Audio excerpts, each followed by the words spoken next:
is out in left field.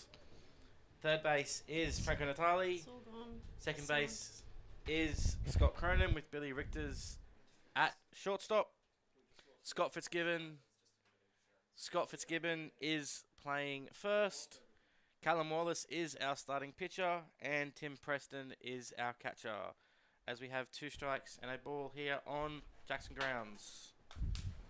Something.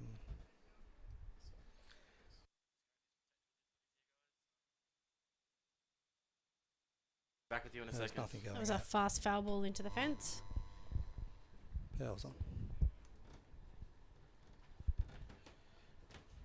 Our umpires for this evening, we have Andrew Kane on home plate.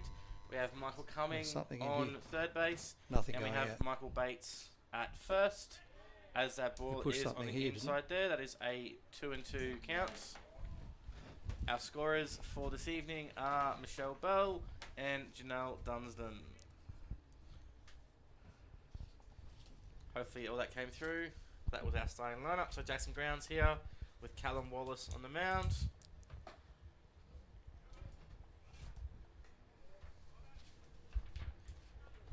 Sorry, 3-2 count here on Jackson. Start the game.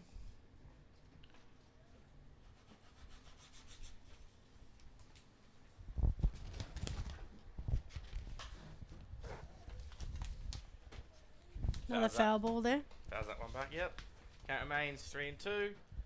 So our coaches tonight for the Yardbirds, we have 2 filling coaches. We have Mr. Chris Norrie, who will be coming up here early in the evening to give us a bit of a rundown about the naming of this tournament as well. And then we also have Derek Van Hilst as Jackson draws that walk. Have a Number run up 13, here lucky for some. on first base. And coming up now, we have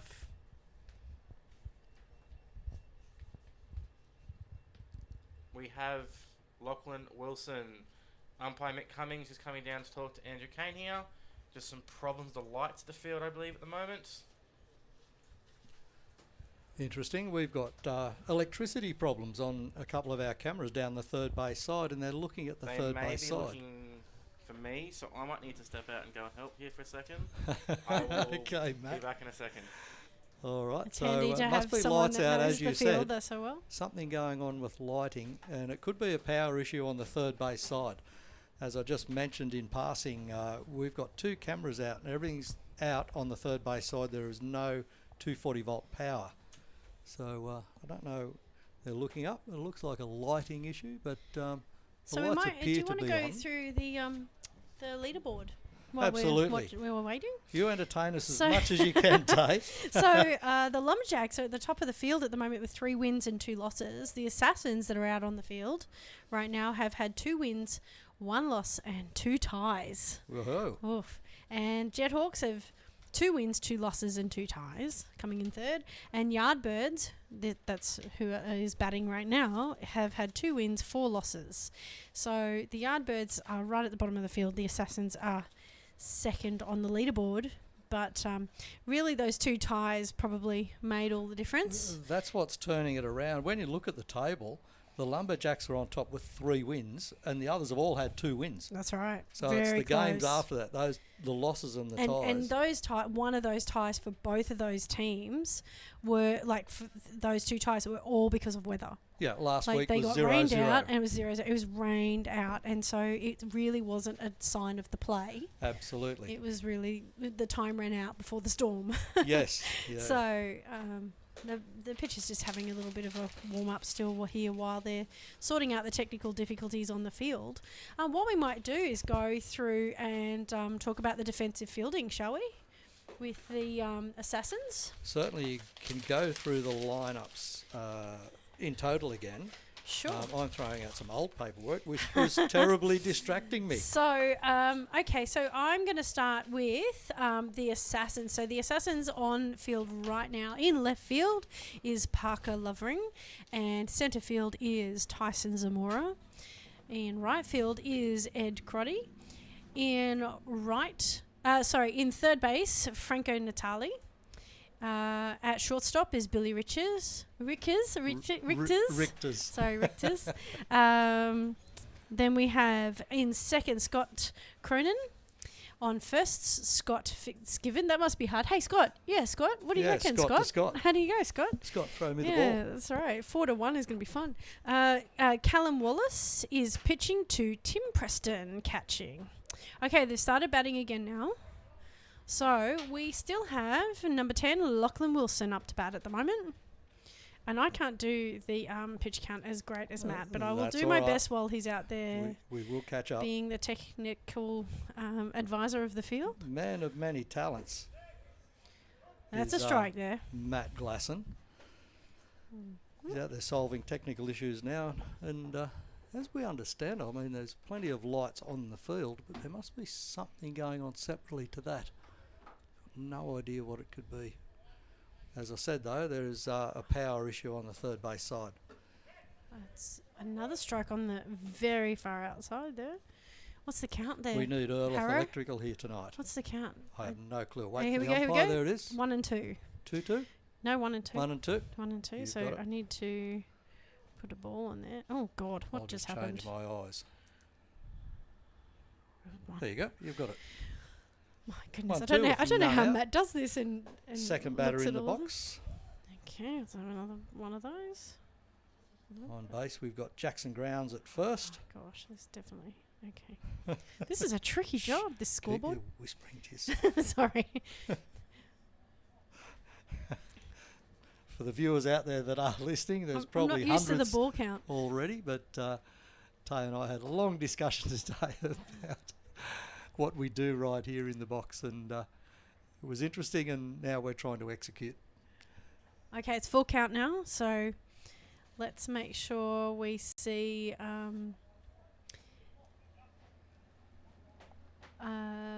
Billy Richter's. Is that right? No, that's not right. Hang on, I've got two. At the plate, Oh, we've sorry, got but Lachlan Lachlan Wilson. Wilson. Sorry, Yeah, I had the Lachie. wrong ones up. He has to come back because it's a foul ball. Sorry, Jackson. Has a quick steal there that didn't quite go to plan. Yep, he The was foul ready to ball. go. Still full count, even though there was a foul ball.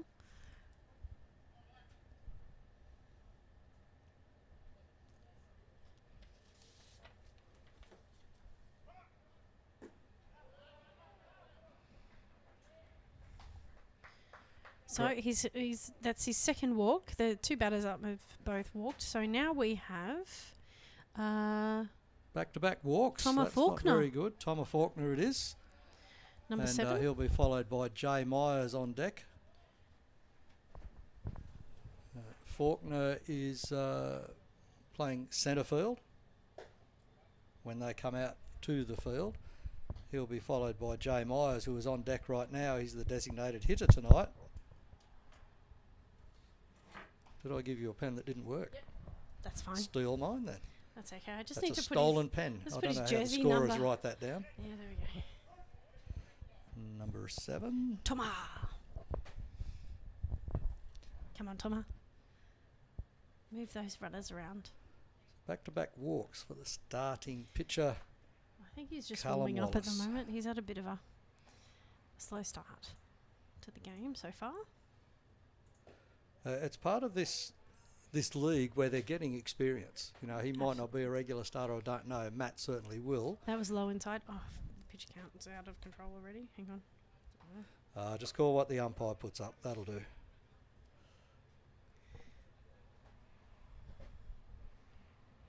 Okay, 1 and 3. That's better.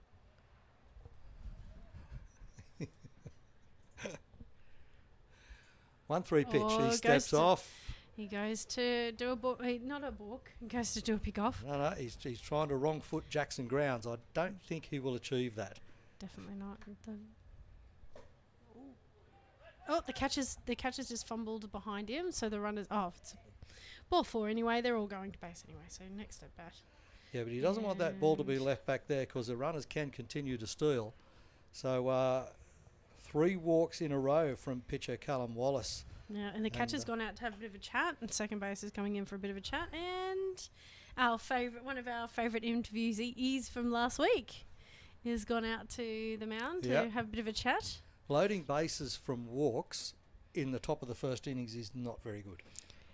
Yeah. And the umpire's gone out to have a chat about it as well. Yeah, umpire goes out there because he doesn't want them to take too long. It is a short game. Yeah.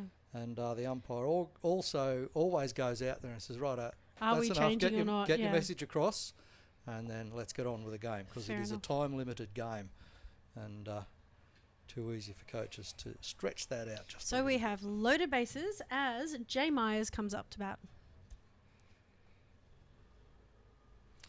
And can hit the young man, Jay Myers. Yeah, We've I'm seen him thinking in that's action before. That's a fairly dangerous situation to be in. Oh, that was a lovely strike, that one. Straight down the centre.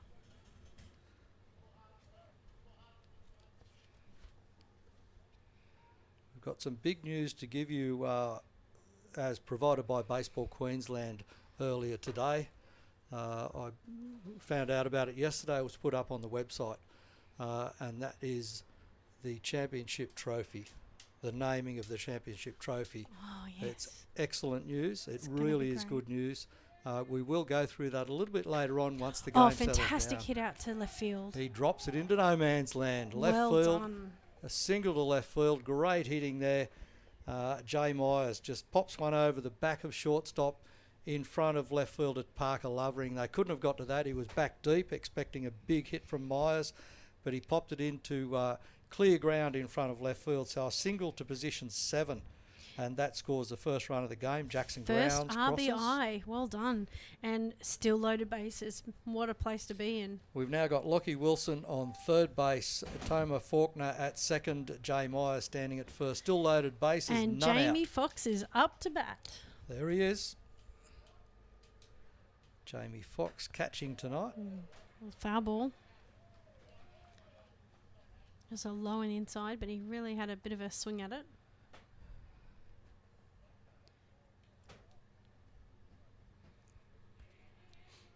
So Fox wearing 17, is he? Yes. He'll be followed by Lachlan Roberts. Very inside. So Callum Wallace is still on the mound, isn't he? He wasn't changed. No, he He wasn't. was just given a little pep talk to say, just throw strikes, let them Nothing hit else. it, put it into play. It's better than walks. That's right. Let the field do the work. Or stop overthinking it, maybe. Well, sometimes pitchers try to overdo it and get all the outs themselves. All they've got to do is put the ball into play. They've got 8 other players out there to get those outs for them. I'm so glad to say Matt is back to do the pitch count. Cause Matt is back. I Matt was- is back. I Isn't was- that a song or I was something? juggling that so badly. Oh, another swing. That's it. He's gone. There's an out. That's what they've been looking for. The first out. So that's a K2. Yep. If he took a swing on the second strike, K2 for the first out. And we're having a pitching change, of course. Still loaded bases. Now, Jay Myers got Lachlan Roberts is about to come up. And I think, I think they have to change now if they've gone up for the second time, don't they? That is the And rules. here Thank you very comes the man. much. Here's the music. Clap goes for Callum Wallace. The hook. Thank you very much. And who do we have coming in, Matt? That is Joel Hogan coming in. Oh, Joel Hogan. One of my favourites from the under-18 state titles. Yeah, so the problem there was some lights being turned on the back net here at All Stars, so Turned on. yeah, I don't know how they'd been turned on, but they were turned on, Oh, so we had to go and Not in source the where dugout. switch was. No, so on the back net here, there's some lights at the top of the back net, so Right. basically shining back into the picture. So And how did you manage to turn them off? I rang someone from All Stars and found out where the switch was. Could you ask them where the switch is for the power points down the third base line as well? Probably in the same box I was just in, but they're all turned on. So that was the problem, is every single switch in the fuse box was on, so we couldn't tell which one was a light switch because every switch was on. So we didn't want to mess with the fuses too much. Okay. Well, we'll check if we've got power up there shortly anyway, probably between innings. Joel Hogan comes in the top of the first with 1 out. Joel Hogan's mum's out there somewhere Yes. today. Yes, What's her name? Cherie. Cherie, that's right. So Cherie helped me with our commentating at the under-18. She was fantastic, but not for her son's game because she said she'd be too nervous. She might be able to replace me tonight for a moment while I check the power up the third base For side sure. and maybe get some... She gets a bit nervous when her son's pitching though, so we might have to wait until he goes off. Because, All the better. he's pretty spectacular. So Joel Hogan. Lachlan Roberts is that's it. coming in now. Or he's Yes. already in, isn't he? Lockie Roberts is back here, yes. Yep. Yep. Yes, he had already started. So think. we'll No, go it's- with- Oh no, he was fresh. Okay. He was about to start when they changed out the pitcher. So, yeah, so we have 3 runners on here. So we have Jackson Grounds, Lockie Wilson, and Thomas Faulkner, I believe, on base. Yep. Potentially. Correct. Wilson, Faulkner and No, they Myers. scored 1. Yeah, so Jackson was scored, yep. Yep. Foul ball. I was going towards the right Okay. field, so I think they're adjusting. If Harris finishes my sheet, I'll take my sheet back so I can keep scoring myself here. Just need the next 2 batters, but I'll get them. I thought you finished. Sam Campion in 8. For the people that are watching, you don't realise that the commentators are probably doing as much scoring as the scorers down there. I know it's a lot more I will technical. tell you, it is nowhere near as much as the scorers are doing. Oh, going for the double Did play. he get the double play? Yes, he did. he He's turned the did. double play from shortstop. Well It was done. a 6-4 to 3 double play. Fantastic job Billy there. Richter's over to Scott Cronin with Scott Fitzgibbon playing first base tonight, getting the out. Look, that was a fantastic play by the Assassins to go from having loaded bases and only 1 run getting in. So great job there. So that was Jay Myers became the second out, I believe. No. He was the runner at first. Yeah, if Jay was on at first, yes. Tomer was at second already. So Jay Myers was at first. He'll become the second out on the first half of the double play on the 6-4 to 3. And of course, Lachlan Roberts out on the second half because Jamie Foxx was the first out with a strikeout. Whoa. Fantastic When they fielding, come back really. to bat again in the second innings, Ryan Woodrow will lead off. Yes. Also, don't take him out to pitch. We'll be fine. That's all right. We'll work around all of that. Great. Honestly, that was great pitching by Joel Hogan. Did a great job there of cleaning that up and getting the batter That to was swing. the top of the first innings. We'll go to the Was- bottom half of the second innings in a few moments. I'll let Tay write out the lineups for that while I'll go and inspect the power down the third base Absolutely. line. No problem.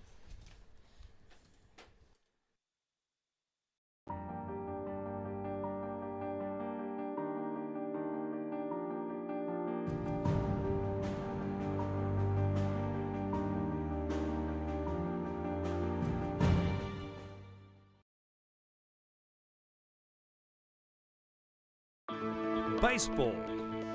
It starts with a glove and a ball. No matter where you start, So we have, starting in right field, we have Ryan Woodrow playing right field. We have Thomas Faulkner in centre field. Sam Campion is playing in left tonight. Around the infield, we have Lockie Roberts playing third. Jackson Grounds, our starting shortstop. Lachlan Wilson playing second base. With Dom French playing at first today. Our battery is Ben Wormsley on the bump with Jamie Foxx behind the dish. And our leadoff batter for the Assassins is Tyson Zamora.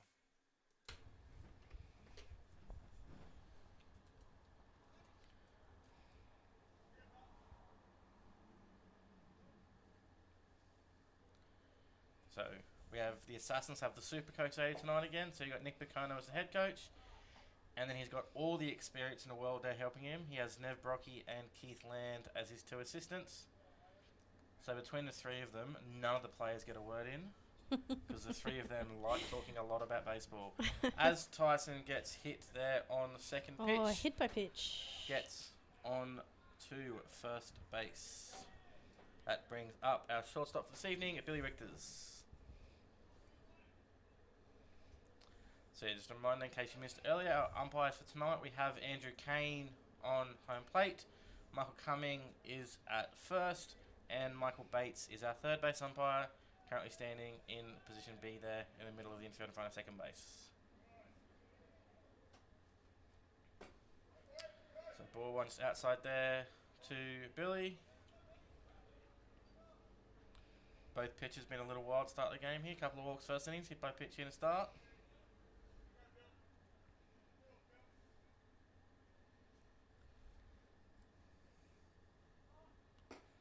Billy shaping a bunt, takes a ball in the outside corner for strike 1. I think Tyson was supposed to run on that bunt, maybe. Well, had the opportunity, but I think the catcher was too onto it there.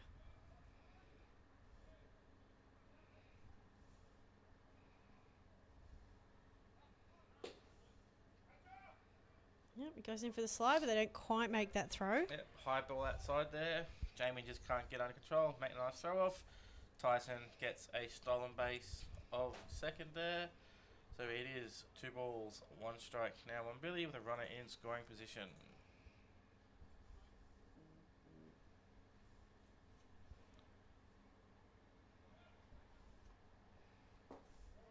Billy shapes the bunt again, pulls back, that ball's down low, that is 3-1 now.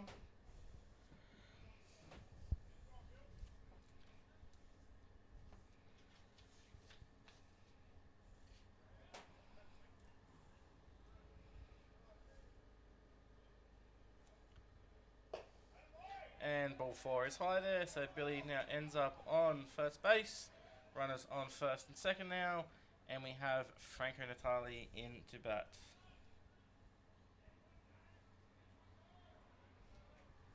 He's been having a fantastic season of batting, so I wouldn't want him to be up right now with 2 runners on base. Might be a very interesting pitch to bat fight here. Yeah, really wide on the outside there. Not making it easy for him, that's for sure.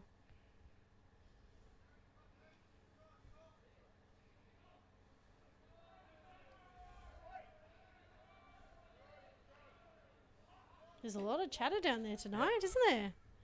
Oh. So, stolen base there on both ends. Jamie tries to get the out at second, but unsuccessful. We have runners on second and third now.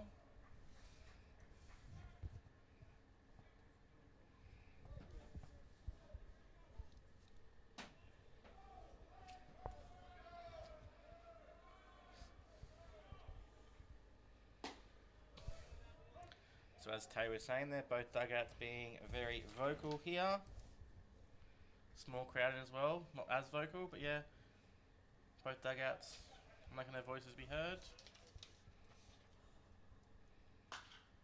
Oh, nice solid hit. And foul ball.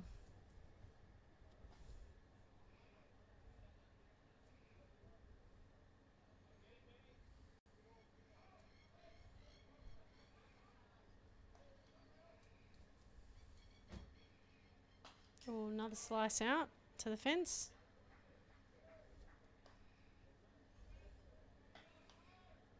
But it's a piece that might get him going. Hopefully.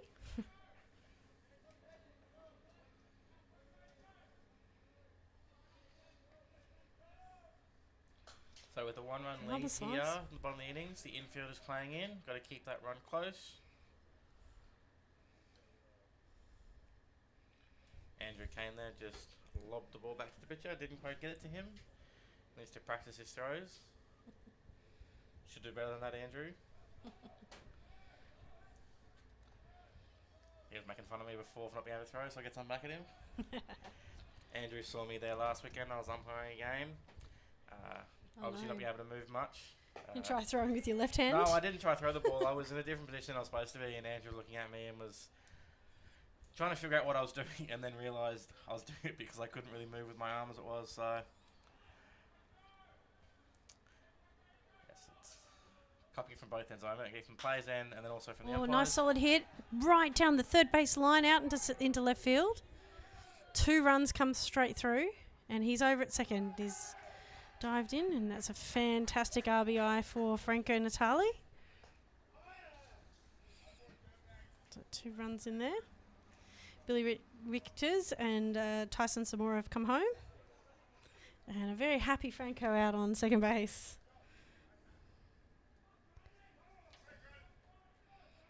Because it was so close down that line, it's not really an error for third base, is it? It's more like a hit to left field, wasn't it? Like down the line.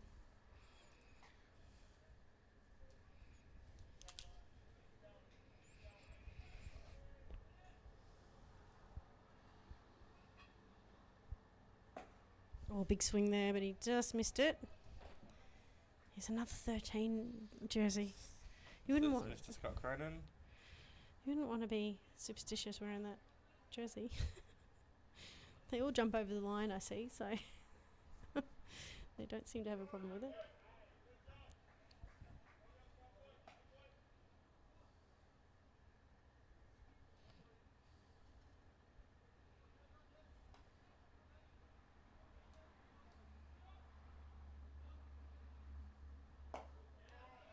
Nice solid pitch there. 2-2. Yes.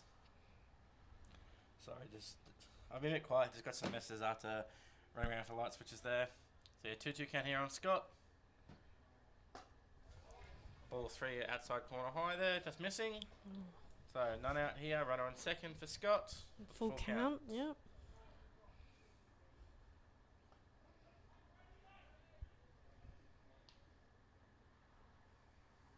And there's ball 4. Off he goes.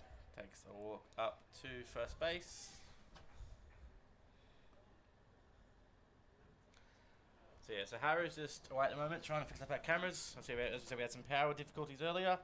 So Harrow's just trying to source them and fix them up as he just gets back into the dugout, into the scorer's box right now.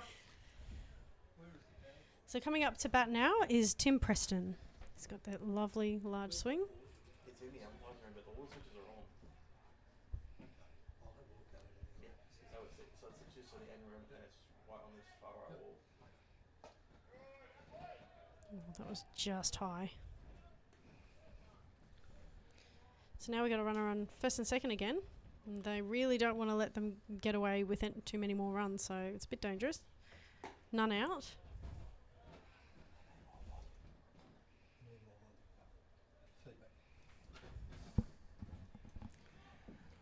So just giving some information back there to Harrow. Just still trying to solve this problem we've got. So that's why we've currently only got the 2 cameras going. We can't quite get power to go to the other one, so we just... And it's a lot. It's not like you can run an extension cord because it's on the other side. Oh, that's a big foul ball over the top of the fence into the probably into the food van, the food truck here. That was a hit and run, I think, because both runners were going, or it could have been a missed sign from Tim, because both runners don't seem too happy he swung at that pitch. But 2 balls, 1 strike here, and we have runners still on first and second. Was it inside? Oh, both of them. Oh, no, here we go. Runners are stuck now. Oh, no. Scott thought the runner in front of him had gone. Jamie What doing are you a great... doing? What are you doing? Jamie's doing the exact good job You better here. run. You got to run at the runner. Oh, my God. And now they've got the lead runner in front, and Nah. they've got the out there at third base. So, really good job there from the Yardbirds getting that play done. Jamie Foxx is the catcher, doing exactly what you're taught to do. When you got the ball, run at the runner. Make the runner commit. Scott committed to second base. Scott there apologising, trying to front him, they got him out. The So catcher Jamie- was almost at second. Jamie did his job there, ran at the runner, made Scott commit to second base, threw the ball to Lockie Wilson, and then Lockie got the runner, caught stealing third base. That's the first out, so it Yep. doesn't hurt so much. But, geez, I mean, that was crazy. You end up getting the walk to first anyway. So 1 out now. So now we have number 20, Ed Crotty.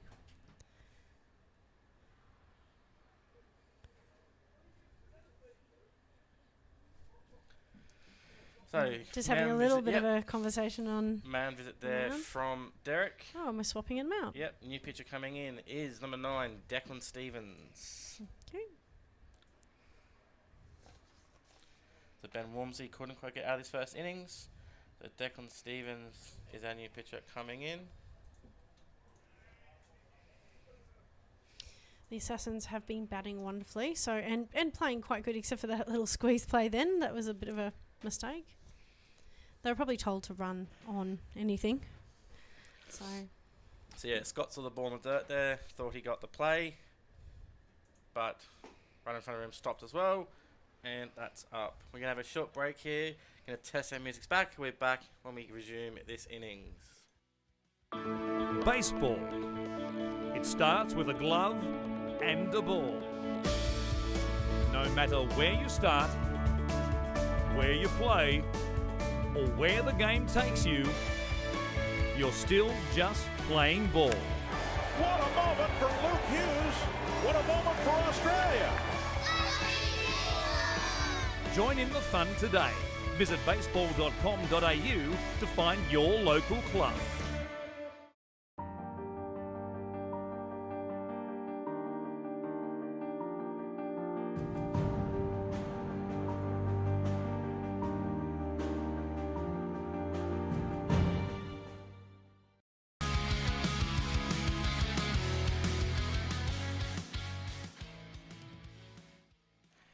And as we return here, bottom of the first, Assassins leading 2 runs to 1. We have new pitcher on the mound is Declan Stevens. He has runners on first and second with 1 out. And we have Ed Crotty up to bat.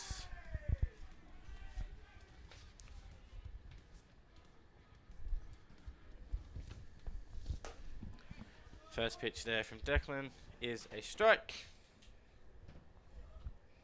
As he was warming up, he looked really confident. So I think that they're bringing out one of their good guns to kind of stop the Assassins from getting many more runs through. Another lefty batter. They seem to have quite a few. Oh, nice solid hit. Okay, easy play to 2. Oh no! Don't make the double play. Overthrow. So nice play there by Lockie Wilson, second base, to get the first out. And Jackson just couldn't quite get the ball out of his glove. And the throw misses Dom French at first. So Ed Crotty ends up at second base with Scott Cronin scoring from second. Make that a 3 runs to 1 game. So 2 outs now. And we have number 11, Maxim Watson, batting now. Maxim is our DH for this evening. Similar to a couple weeks ago, Maxim is a pitcher. I don't think he would have had many at-bats recently, so we'll see how this one goes here. Not trying to psych him out, are you? I'm not, but similar with Mitch Houston a couple weeks ago, it's like these are... Not their usual stomping grounds batting when you're a pitcher. A lefty again. He seems pretty confident, though. He must have done quite a lot of batting in the past. Yeah. Maxim's dad's here. Might go and ask him when his last at-bat was. So that was on the outside. So Maxim went and played college ball, I think, 2 years ago. So obviously he would have had some experience over there, potentially as a 2A player, playing both pitching and in the outfield, I believe. So Maxim playing at Carina this season, Division 1. Just missing the outside corner there.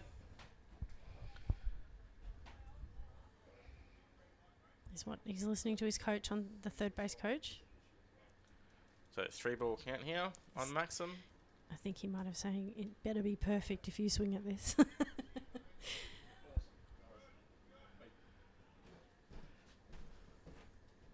No. Strike. Pitchers always do that. They give you 3. They always pitch a strike when you least expect it. I suppose that's their job.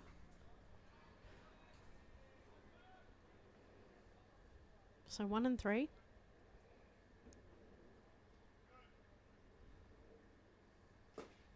Goes for the swing. Doesn't quite make the connection. Just showing a little bit there, yeah. Not had many at-bats, I think. So swings over top of that one. So 3-ball, 2-strike count here. 2 out. Declan's done a good job since he's come on. Jeremy Foxx sitting up outside corner. And Declan gets that pitch in there. And we have a strike 3 looking there to end the inning. So in that innings, Assassins leave 1 runner stranded. They score 3 runs though and take the lead 3-1 as we head into the top of the second innings.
And as we return here on top of the second, Joel Hogan still on the mound. And up to bat is our right fielder for tonight, Ryan Woodrow.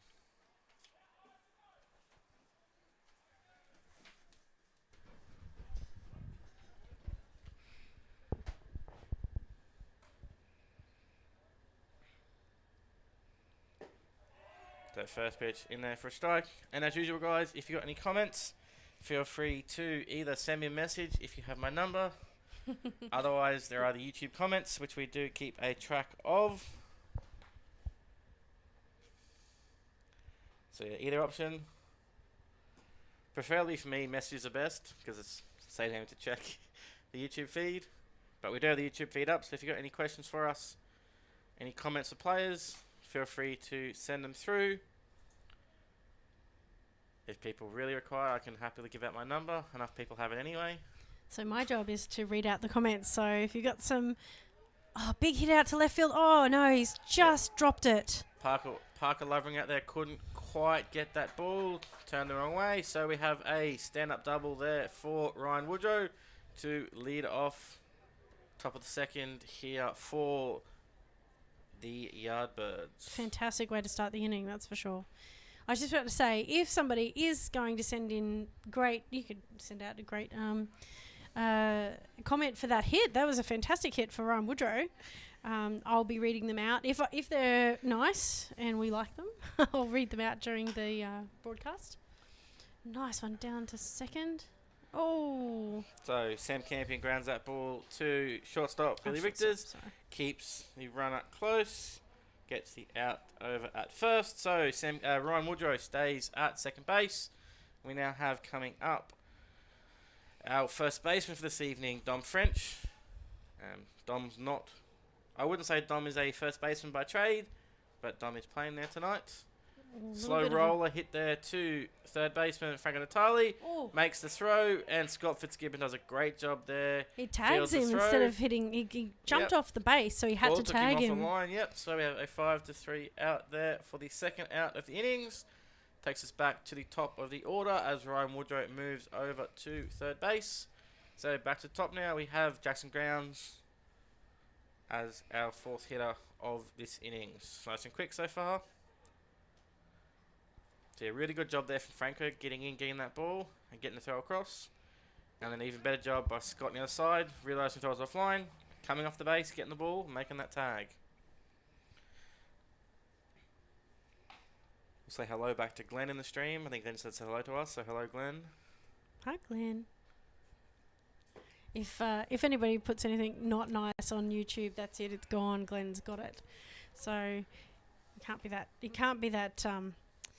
It can't be rude or anything like that. It'll be taken off immediately. But if you want to say anything about the batters and the fielding and who you're going for and what team you're going for, what team you'd like to see win, or any kind of encouragement, we're happy to read them out. So 2 ball, 1 strike count here on Jackson. That runner on third, he's dying to come home. Ryan. Another slow roller here. Franco's come up again. Same place this time. Throws it, keeps on the base. Runner doesn't count. And that is our 5-2-3 put out again. If I put it on the right part of the lineup. So that ends our top of the second innings. Runner left on second base. No runs scored. Score remains 3-1 Sassons. See you again in the bottom of the second innings. Baseball.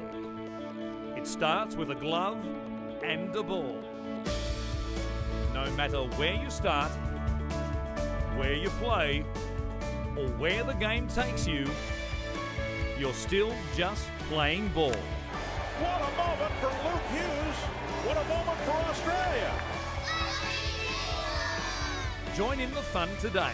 Visit baseball.com.au to find your local club.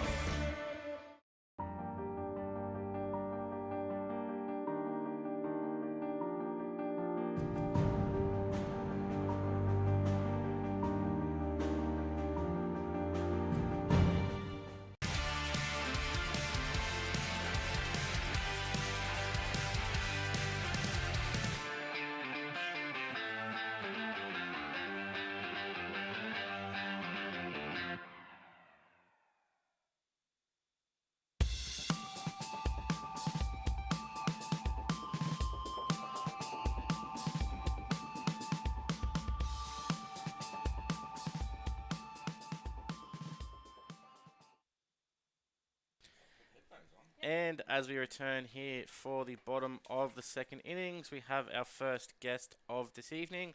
We have Mr. Chris Norrie has come in and joined us as chairperson, chair of the board. Having fun down there in the dugout. It's great. This is my first time in uniform for a long time. Chris is out here helping out coaching tonight. So I just asked Chris to come up here. Obviously, some people may have seen there's been a naming rights given to this tournament now. So I'll hand over to Chris to give a bit of a summary here. We've got the sheet here we can read as well, but if Chris wants to say something as well about it. Well, certainly naming rights for the prize, the trophy, the Ash Anderson Cup, to recognise the winning team for the Futures League.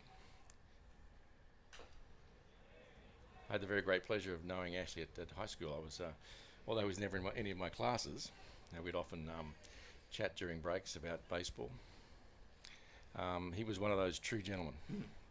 Just a lovely young man, always polite, and he kind of knew where he wanted to go too.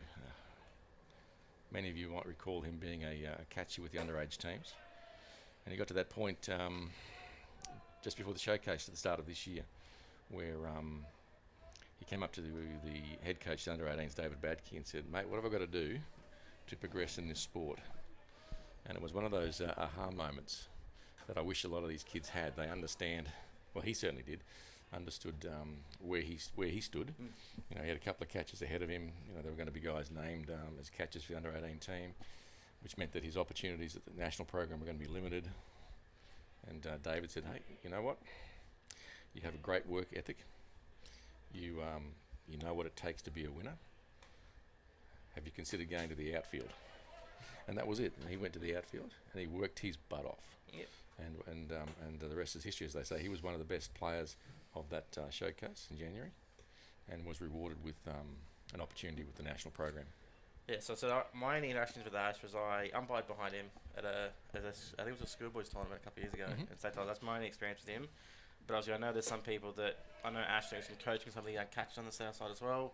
And then obviously with his participation there. So a lot of people have either played against or some involvement with Ash. So yeah, Baseball Queensland sort of has come out and recognised Ash. So the winner of this Opens Futures League, they'll be rewarded with the Ash Anderson Cup. So So I'd just like to fill in the followers that don't know anything about Ash. So in Baseball Queensland community, we were saddened earlier this year when Ash tragically passed away following a car accident. Ash had been involved in our Queensland State performance, as Chris is talking about, and a member of a Surfers Paradise and Beenleigh Hawks Baseball Club throughout his junior playing career.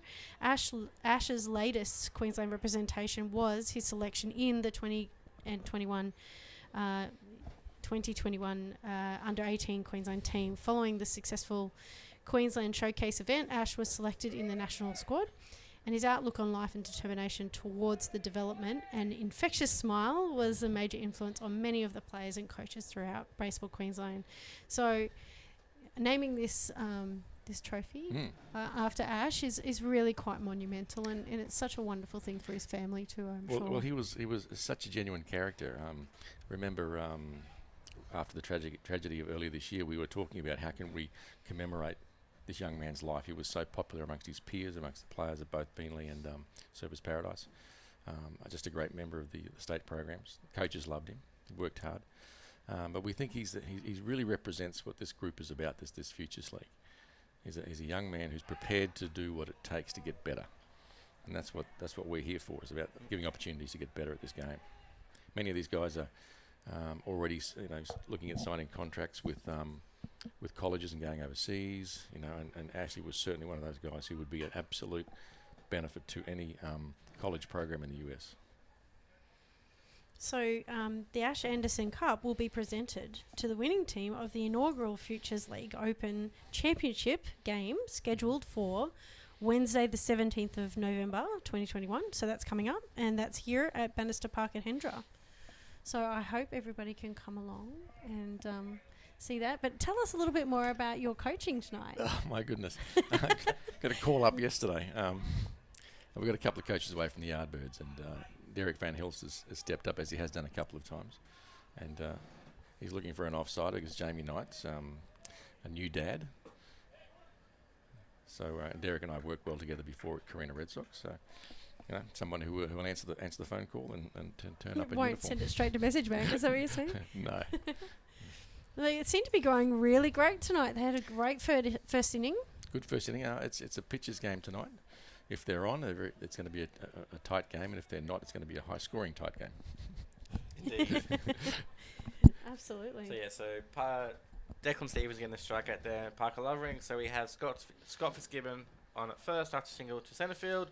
Parker Lovren strikes out there. A couple of bind attempts failed, and then called strike 3. And we're back top of the order now. We have Tyson Zamora in the box. So we have Declan Stevens on the mound. I believe Declan's playing at Carina now. Does that sound correct to you? Declan is, yes. This will be his second year at Carina. Young man with a lot of potential. Like a lot of these guys, they probably need to spend a little bit more time in the gym. A few more running drills. Oh no, they're very fit. They're very athletic. They're very Okay, fit. so you're talking about strength then? Strength, absolutely Right, strength. okay. A lot of these guys. Specifically for batting? No, I'm talking about pitching. Pitching. A couple For of pitching. Joel Hogan's the same. A young man, a great athlete, a tremendous pitcher, a lot of opportunity ahead of him. He could do with a lot of these guys on the hill could do with a bit more strength training. So when they're doing strength, are they doing, like? Well, it's off-season stuff. Yeah, Right. so it's both arms and legs, obviously, because especially with pitching, it's not just their upper body; it's their lower body as well. They got to work on. So They a say lot of- But they pitcher still have to survives by keep their their legs. twisting flexibility. So yeah, so a lot suppose. of the young guys think it's just on the upper body, Yep. but no, it's your pitching does come from Your legs your strength. leg. It's your push off your legs as well as the arms coming through. So The downside, I suppose, with a program like this and the off-season programs that we run is that they spend so much time on field, they don't have a lot of opportunity to do the because strength training in the they're off-season. here twice a week. They're here 3 times a week. There's some games as well.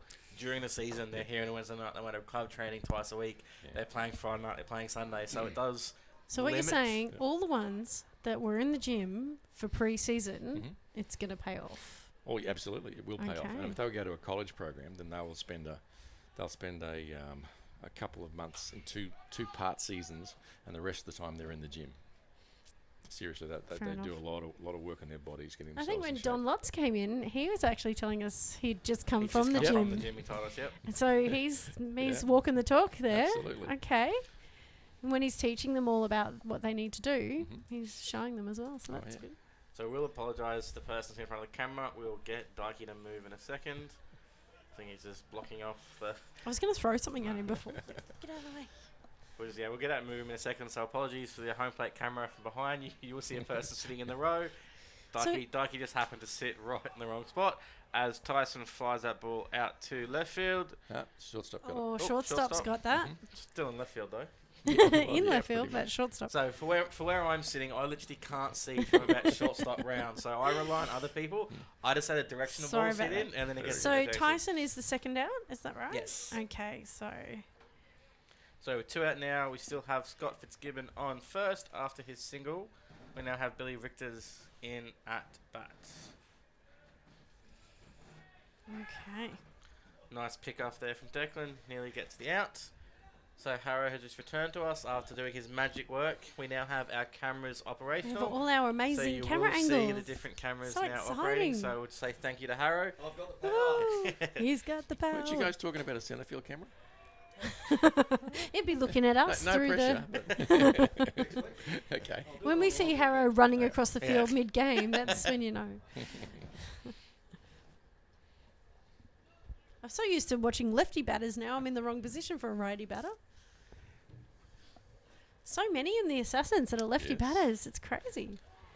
Oh, So Billy grounds that ball. Lockie Roberts at third base. make Comes sure up, of that throw. makes a That's for nice sure. throw, and that is the out in the innings. And that's me, folks. Back to work. Yep. Thank Thank you very so much, Thanks, Chris guys. Norrie, Thank you, for everybody. coming in talking to So, us. end of the second innings there. Score is 3 runs to 1 to the Assassins. Be right back in the top of the third innings.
And as we return here in the top of the third innings, we have Lockie Wilson at bat with Joel Hogan still up on the mound.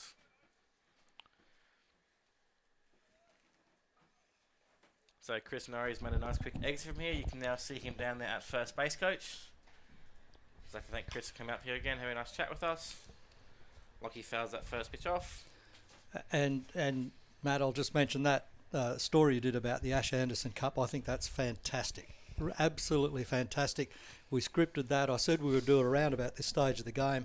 When I came back up, I was really happy to see Chris here to go through all of that, because it's just one of those moving moments and a real tribute. Yeah. It's great for all the guys that knew him as well, to make sure that they feel connected still as well. There's a plate. Did he get him? No. So Scott can't quite get the throw there to Scott, so Lockie is safe at first. So just tying into what I was saying there, so a lot of the baseballs at age group, they still have the AA18 up on their Facebook profile pictures in memory of Ash, so quite a lot of them still have that up there. I know that the weeks after it happened at the start of the year, a lot of the guys from Surface Product had the Ash armbands on, so the AA18. So yeah, so quite a lot of the guys still have that up on their Facebook profile pictures, and you will see it quite common. So I think that this is a good way to recognise him and keep his legacy going. Absolutely. I mean, you look at a young person like that, his club baseball, his representative baseball, Queensland wanted him in the talent squads, the Futures League wanted him here. He was going to be chosen in this. Second place to play. Second, safe as. Oh. Got in there nice and easily. The catcher made a great throw though. It was really close, but just a half a beat. And the slide was excellent though. Yes. He went in and he actually blocked the base with his leg as he went past it as well. So if the ball was going to hit anything, it was going to hit his leg. Yep. But he was well and truly across the bag. Yeah, so a real good dedication. I think that's absolutely fantastic. Very respectful. And Australian baseball wanted him as well. You know, he was just on a long list of talent pools and he was going to make it big. But unfortunately, that's not to be. I hope it means that all of these guys that are playing are also going to drive a little bit more carefully as well. And I don't know the circumstances. He could have been an innocent victim. Oh, absolutely. It scares everybody. It scares me. To think that anything can happen at any time. So that's right. Yeah. And these are the guys that they might go out and they might have a bit more fun. Oh, he got hit right in the helmet there.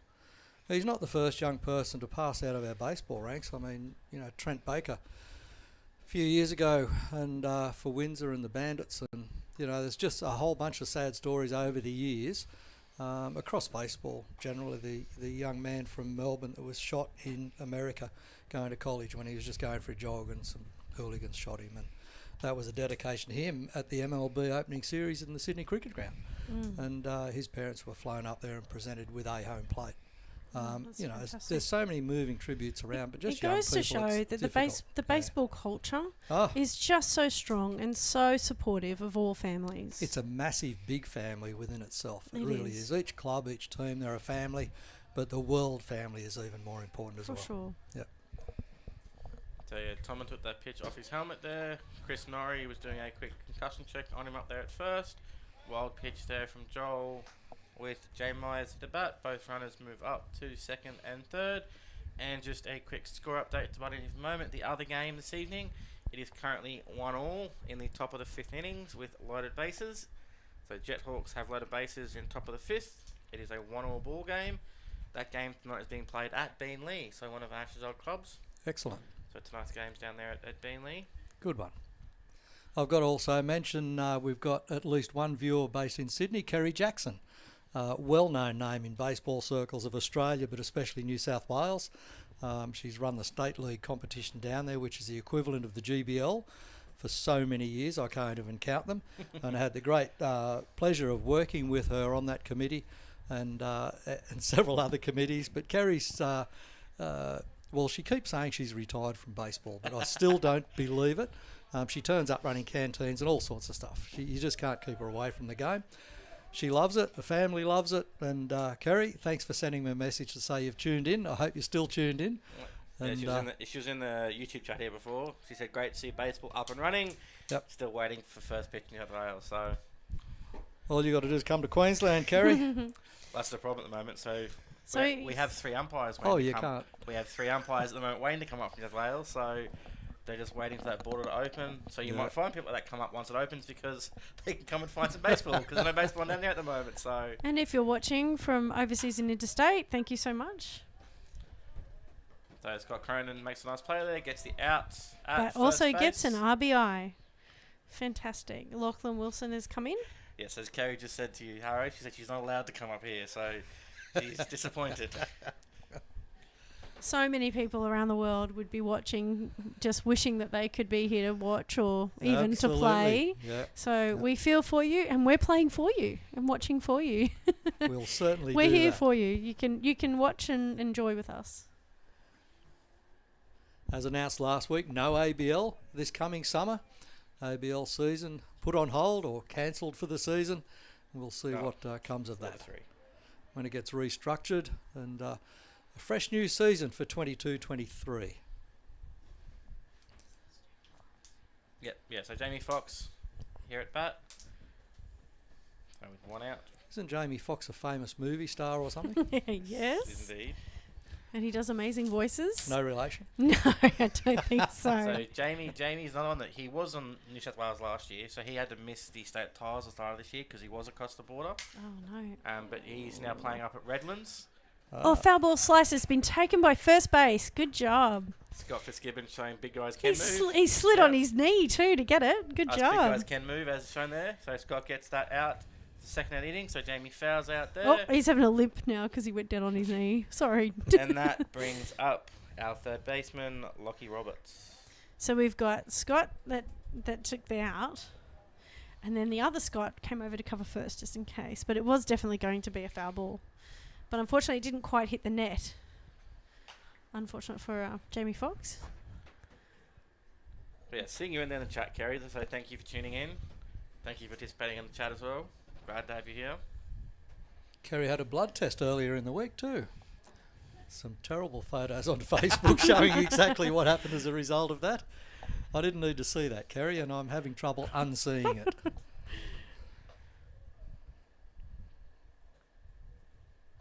So 1-1 count here on Lockie. I do know that we have some viewers in Japan that are watching. So, Konnichiwa. konnichiwa, ohayo gozaimasu. Genki desu ka? So similar to last week, we've got another player tonight wearing their film position on their back. So Lockie Roberts playing third base tonight, wearing number 5. Handy. I think he's the only one this night. So we've got one on the Yardbirds, one on the Assassins Oh. tonight. Foul ball to the post. Umpires will check that ball's come off the post.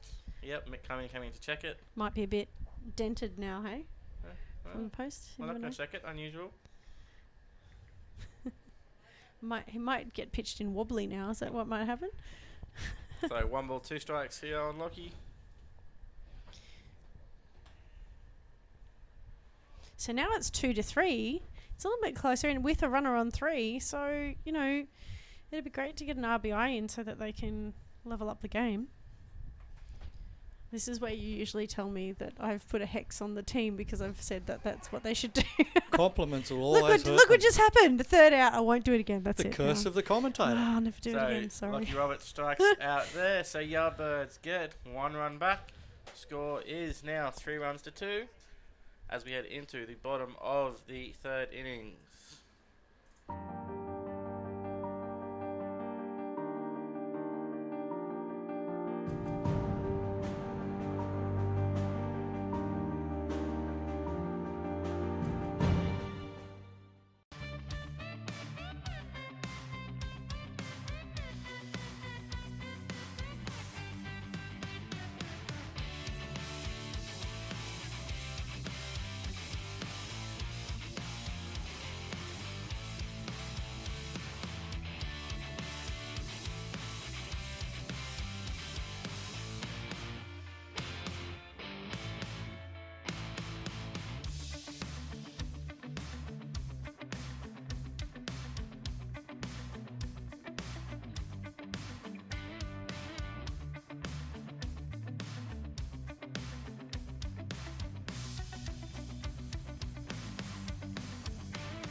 And we return here for the bottom of the third innings. We have Franco Natali at bats.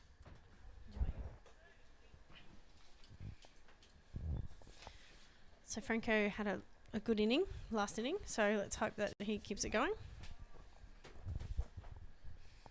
Oh, that's right. He made the squeeze, didn't he? He made the other player.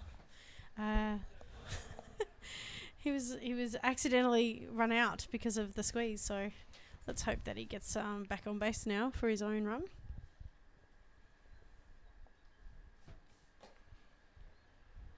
Nice fastball there, a bit low and outside, obviously in the dirt. Oh, he did Well, that. Oh, sorry. well blocked.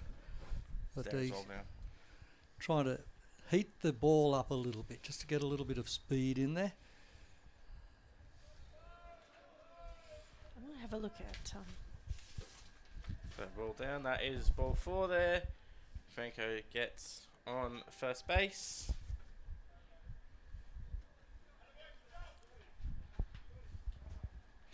And this brings up Scott Cronin. Made some nice plays that last inning. That was the Scott to Scott play. Yep.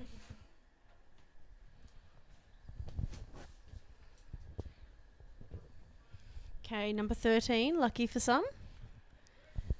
And it's in black and white too, so it's very Halloween feeling for this No. for this week. Seeing Halloween's coming up this Sunday, and everybody's going to be excited. Is it this Sunday? I think it's next Don't Sunday. even care about what it is. As a teacher, Look, chocolates. even It's all about the care about chocolate. that Oh, thing. Natalie's stolen second. pass ball. Oh, was it? Yep. Oh, there we go. Or wild pitch, sorry. Okay. I'll get that to Tim. It's a wild pitch, I believe. So, yeah. Franco up to second base. I just know all the little kids will be out for Hey, we'll put an blood intro and on- or chocolates. We'll put an intro on next week featuring Halloween pumpkins or something or other. I don't know the relativity. I don't fully understand it. Although I just know that the kids turn up for chocolate, and we better have some. my two oldest granddaughters were born in the USA, so Yeah. they understand it completely. It's just an excuse, really, to Party. get out there and So, party and just have a chocolates. short time there. Ball from the bullpen got away. So, Declan Stevens still on the mound here for the Yardbirds. He's doing a great job, I think. Really. This goes to show that, yeah, some pitchers sometimes just have an off week.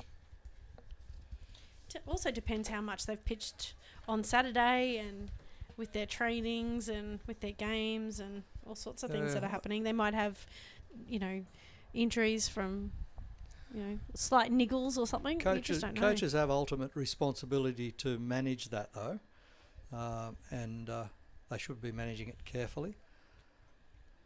But you never know what they're experimenting with either. Putting a pitcher into start who's not mainly a starter, he might be a closer or a middle reliever. Yeah, because Declan started last game, I believe, so he's doing a lot better this time. I think also it depends on their warm-up. Sometimes some pitchers are starting and they need to have a really long warm-up. So if it's a late change because someone else doesn't show up, Yep. that short warm-up can sometimes mess with them. Yeah. So you can see down the right field, like Cuffin Williams down the bullpen there. He's been warm up for a little while. So sometimes those warm up pitches, even though they might only get noticed they got one batter they go in, they're normally down there in advance getting ready because they take that time to build up, make sure they're ready when they need to come in. They've got to be warm. They've got to be warm. I don't know if Okay, you've so we just had a strikeout then. So now we have Tim Preston up to bat. Oh, you want us to watch this baseball game and commentate on that? Well, we were looking down at the It is the bullpen. I will say it is the one critique I would have for Andrew Kane is that he sometimes doesn't have a very obvious strike three call. So you can just see him. Sometimes he'll just point, Yeah. and if you're not paying attention to the count, you don't You know can it's miss strike it. three. Whereas others are like, "You're out of here." We have talked That's it. about. He has talked to me about it, but yeah, it's sometimes when you're watching, it's just you just miss the strike three call because a lot of umpires have some sort of different signal for a strike three. It's exciting when they get a strike three, so it's like, yeah. There's a. I'm sorry, going to be. There's Andrew has told me the reason why he doesn't. Like he doesn't want to sort of feel like he's Making it feel worse or yeah, something. and that's the reason he gave me. But it's just for someone that watches it, just especially if you miss a pitch, you just see someone just call and then people walk off and go, "Oh, isn't there strike two?" Like just happened then, we both missed strike three. So Yeah. It's similar around the diamond, though. I've seen MLB first base umpires when they call the out. they'll just twist their wrist, basically, just flick it like that. Depending There's no big call. Depending on how, if it's really obvious, it's just a simple flick of the wrist. But if it's a close play, you'll see him come up, and most of them is a big punch out. Yeah. I love Tim's stretch that he does outside the box. He stretches his bat up and arms out or something. It's like a wind up or something. It's quite good. I'll give you an example of people coming out of a bullpen warm who are middle relievers or closers. If anybody wants to look for some video, Major League Baseball, famous Australian pitcher of recent times, Grant Balfour. He played for Tampa Rays and also for the A's, I think it was. Yeah. And the fans developed a thing called the Balfour Rage. The Balfour Rage videos on YouTube are outstanding. They're absolutely sensational. He was quite well known for having a bit of a he was aggressive atmosphere and a bit of a temper tantrum sometimes. So yeah, I believe he started with A's, then went across to Tampa Bay. I think he finished at Tampa Bay, I believe. He did, yeah. Was a member. I think he was also a member of the 2000 Olympic team. He was. I think he was. Yep. You got my facts right there. I'm going to go look this up on YouTube. This is a bit exciting, all of this business. Yeah, but obviously the silver medal they won. Now look up Grant Balfour. He wasn't a redhead. Wasn't a redhead, was he? No, a bit full of rage or something. No. His father was a scout, and unfortunately David passed at an early age. In his, I think he's taking a walk. 60, and he was the manager of the Sydney Blue Sox, CEO of the Sydney Blue Sox, should say. David was. Of course, Grant lives in Florida now still with a family and all that sort of thing, very successful, but he wasn't afraid of, he let batters know he wasn't afraid of them. There is a famous one. He went to the World Series against New York. The death there he gives was quite well known. Yeah. He took some guys and sounds exciting. I can't think of who it was. There was a big time batter that he faced. He came out and the batter came to the plate and he called out to him. He said, "What do you want? What do you think you're doing there?" Gave him a mouthful. Straight out to right field. Oh, Eddie Crotty gets that. Oh, it's gone over his shoulder. Yeah, ball just bobbles past Ryan Woodrow. There is a bit of a... It's not what they wanted, I tell you. 2 runs in. So there is a bit of a fantastic bumpy outfit out there. But yeah, Ryan Woodrow doesn't quite get that ball. So we have single to Eddie Crotty to right field. And then the error scores the second run. And Eddie ends up on second base. Yeah, a bit tricky to field that one. It is a little bit bumpy out there, but if you're playing at this level, you've got to be able to cater for that. And for the kids out there, you've got to keep the ball in front of you somehow. Chuck your foot at it. Block it, do whatever. Dive in front of it, throw something at it. Better than what you just saw. He had to run 20 metres to go and retrieve that ball. So Franco and Tim Preston came home, and Ed Crotty is on second. And now they're having a big talk about it. Absolutely. They're trying to slow it down now, I think. They're trying to calm everybody down. That's right. Yardbirds looking for some adjustment because they don't want this game to get right out of hand.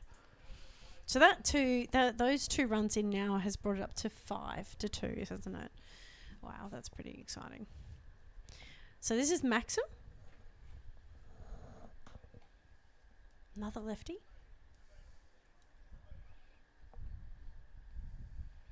I swear the Assassins just basically said, just give me all your lefties. So wild pitch there moves up Eddie over to third base. So ball 1 there on Maxim. Now this is where experience will keep them either going or the Yardbirds will find a way to stop it all happening. No, I don't want any more to come through. Then they'll have to chase it when they're batting.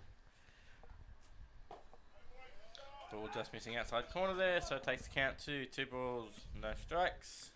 The tricky bit for the Yardbirds is that the Assassins are the home team, so they're second to bat. So Yardbirds have to make runs up and get in front, because at the end of this game, Yardbirds will be at the plate. Sorry, Assassins will be at the plate. Strike 1 on Maxim, so 2 balls, 1 strike. I'll just get a score update from the other game whilst we're here.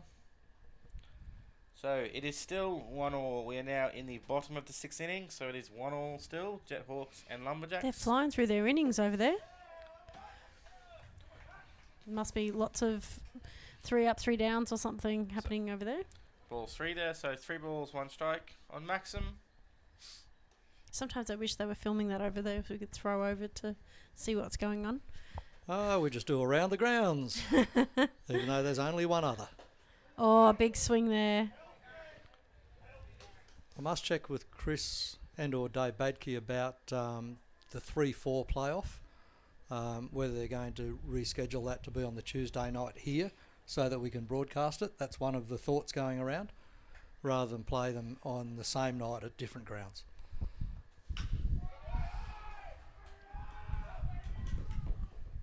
Shortstop picked. He got him. Good stretch And by the he's first out. baseman out there. But he still gets that run through. It's only 2 out. Yep, an RBI. He did his job. He got another run across the plate.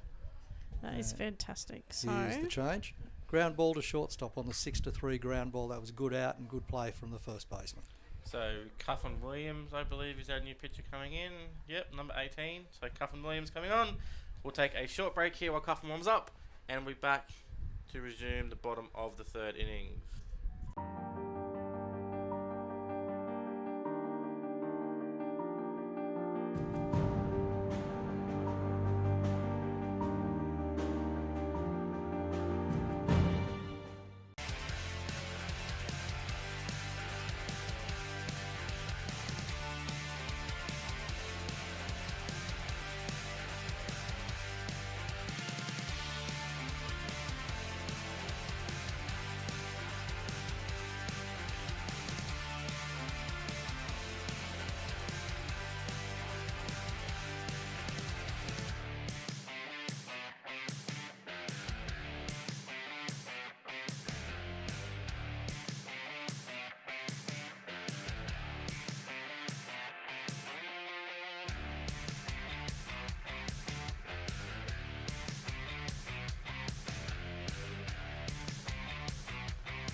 And as we return here in the bottom of the 3rd, we have 1 out with no runners on, and we have Scott Fitzgibbon up to bat. Sorry, it is 2 out. I missed that before. So Scott singled to centre field his last at bat. Takes ball 1 from Cuffin there on the inside corner.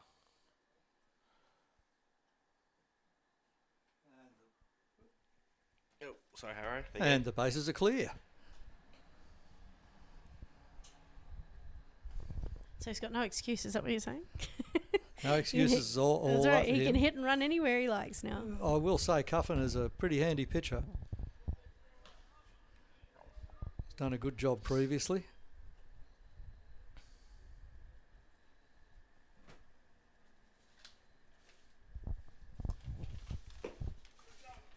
I got my stats here somewhere. And he's taken a walk. Cuffin's not quite happy there. You thought that was a strike, I think. Should have been. It looked Did pretty I close. say that out loud? Andrew will be waiting for you after the game. Sorry. Thump.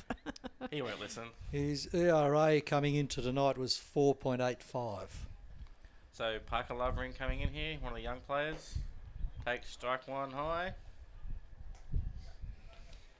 The wind's just picking up a little bit now, so that might, change the direction of some big hits if they're not careful. Cuffin had only faced 20 batters before tonight as well, over the previous games. Ooh, that's a foul ball out to the car park. Nope.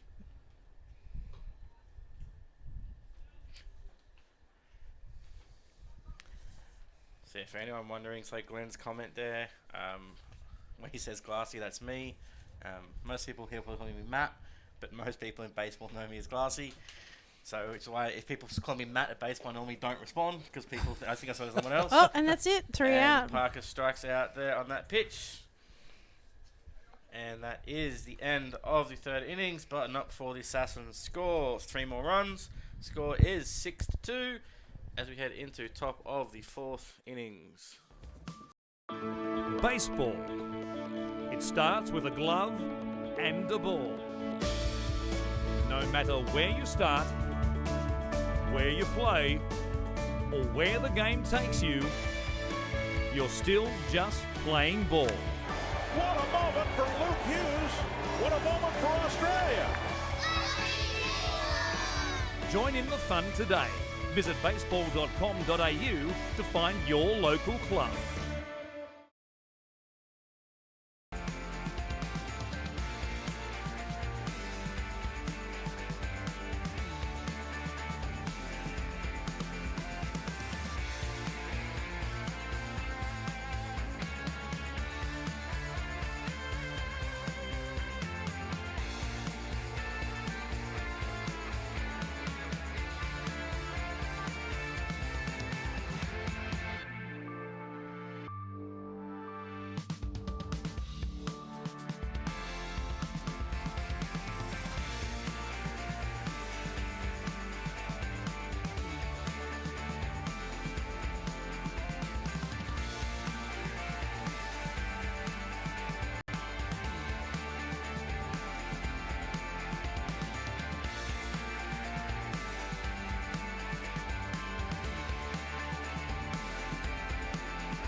And leading off top of the fourth innings here, we have a pitching change for the Assassins.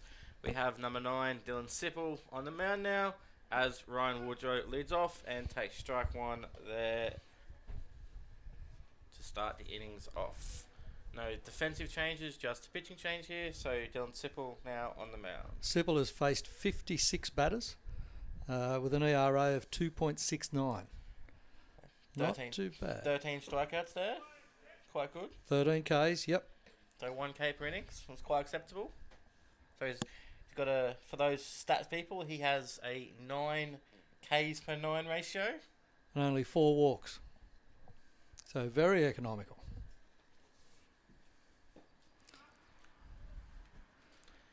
Can't do that math in my head to get his walks per 9, but we'll get there.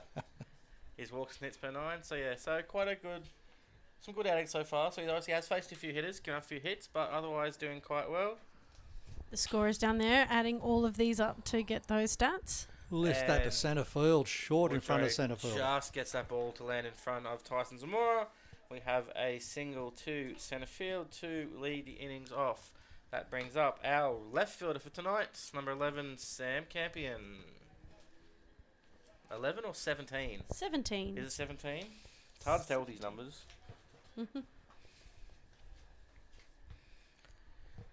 So Sam's playing at Pine Hills this season, and I believe Dylan, who's pitching, is playing at Coomera again this season. Nice spread of players here. You actually got a nice spread of players in the whole field, actually. You got Tim Preston from Pine Hills. First baseman, Scott's from Surfers Paradise. Second baseman, Scott is from Mudgeraba. Franco Natali at third's from Windsor. I believe Billy's at Windsor as well. Centre fielders from Redlands, right fielders from Redcliffe, and left fielders from Pine Hills as well. So nice spread of clubs around the field, as Dylan just misses that inside corner there on Sam.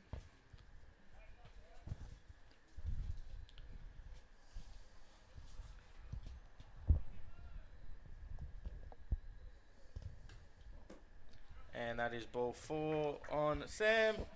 So I think commentary curse there said not many walks, skillful walk on the first batter there.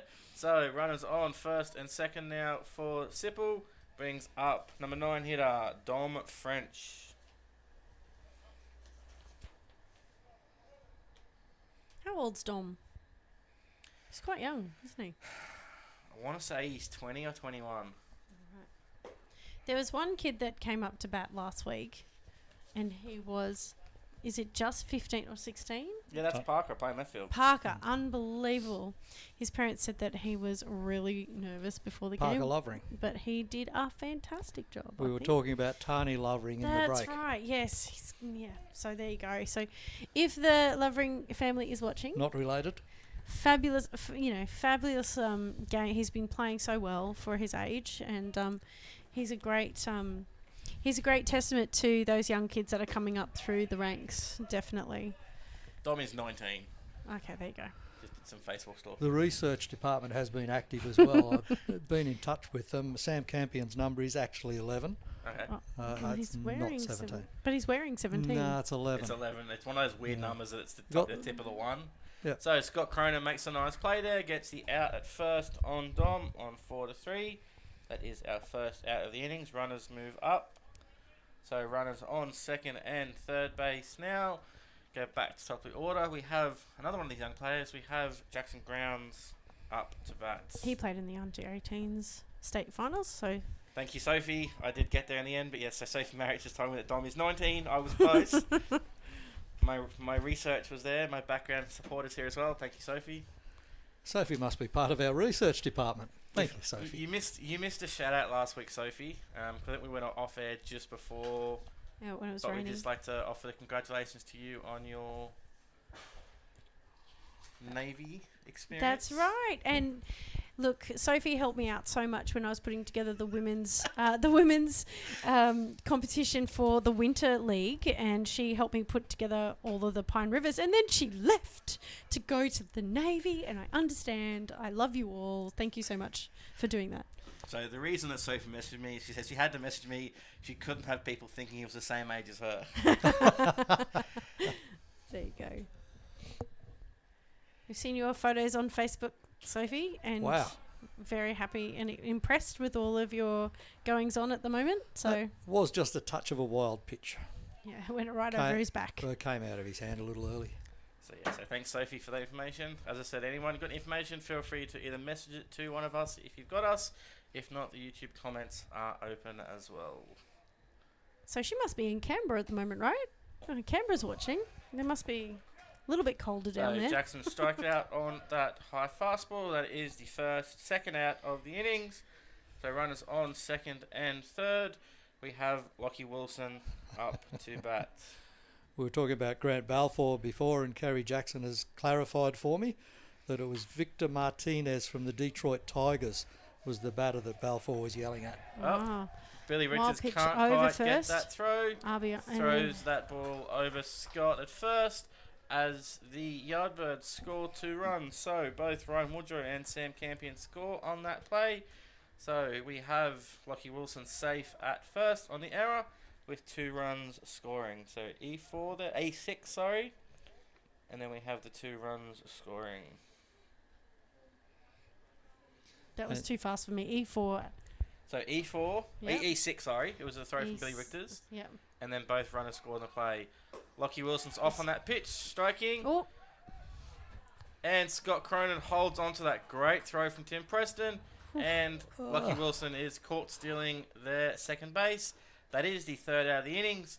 But the Yardbirds score 2 more runs. It is a 6-4 ball game to the Assassins as we head to bottom of the 4th inning.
So as we return here for the bottom of the 4th innings, we have Cuffin Williams still on the mound.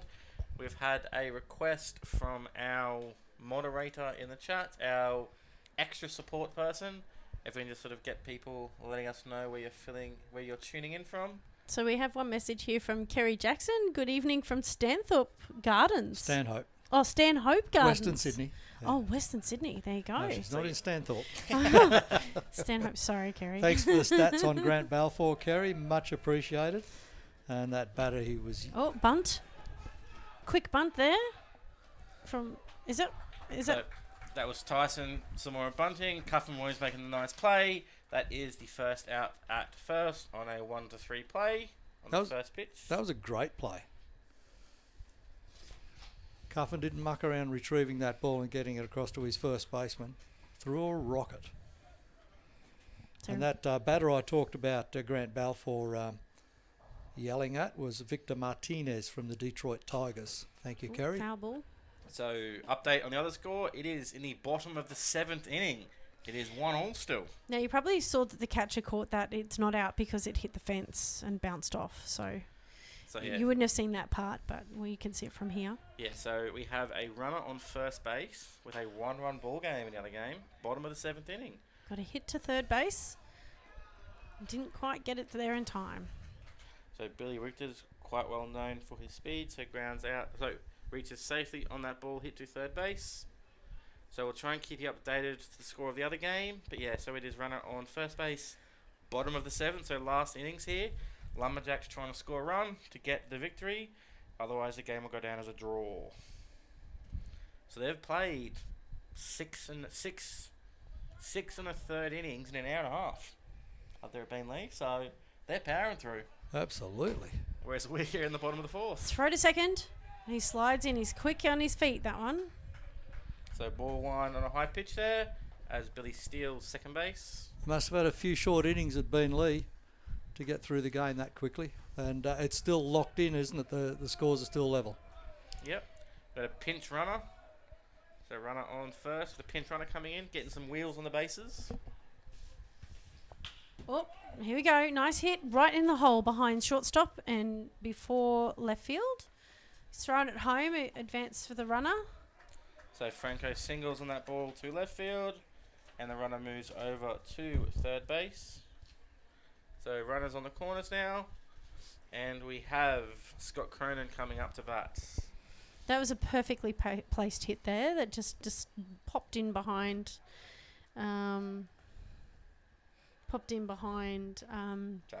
Jackson, yes. I was still trying to remember his name. There we go. It's my favourite number 13 in the black jersey. Scott Cronin coming up to bat. We have 2 runners on the other game now. So we've got 2 runners here.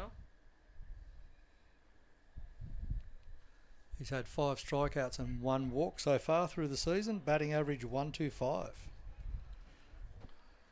For Scott? Yeah. That's a bit... Doesn't sound right, does it? That's a bit surprising for Scott. He'll be disappointed in that. 18 plate appearances, 16 at-bats, 2 runs scored, 2 hits, 2 RBIs, 2 doubles. that sounds like Scott. Doesn't hit many singles, Scott does. He looks at doing a balk for a Shape bunt. Shape to bunt. Sorry. Yeah. And but the catcher was looking at the third baser, so he couldn't run. Yeah. That was just to move the runner from first to second. In reality, put him into scoring position. Absolutely. So infield playing in now as Scott It's pops that high. ball up. But Lockie Wilson's second getting base there. has got that. Yeah, good catch. He did not take his eyes off the ball. He had his glove ready. And he was on the back foot, caught the ball, and as soon as he was able to catch that ball, he looked straight at third base where the runner is. So what did the runner do? He stayed right there. They He always would- hold up. You have to hold up for a pop-up. He wouldn't have attempted to steal home because he would have been ice. So Tim Preston up to bat now. Runners on the corner. Runners on first and second now. Let me update my scoreboard. Sorry. So we now have 2 out. Is that right? Yes. Okay. Ball 1 just missing low and outside.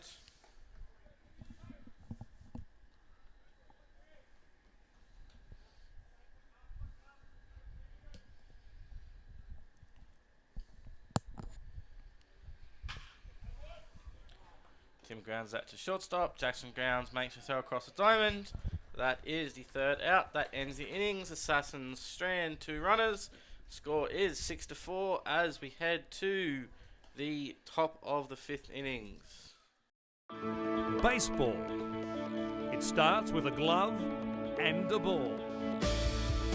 No matter where you start, where you play, or where the game takes you, you're still just playing ball. What a moment for Luke Hughes. What a moment for Australia. Join in the fun today. Visit baseball.com.au to find your local club.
And as we return here for the top of the 5th innings, we have a score update from another game. The Lumberjacks scored a run in the bottom of the 7th, so they walked off that game winning 2-1.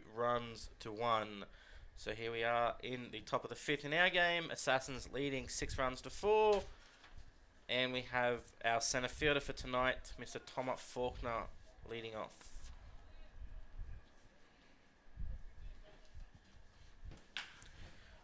Tom hits that ball through the gap on the left side and reaches first on a single there on the first pitch of the inning. Single to left field.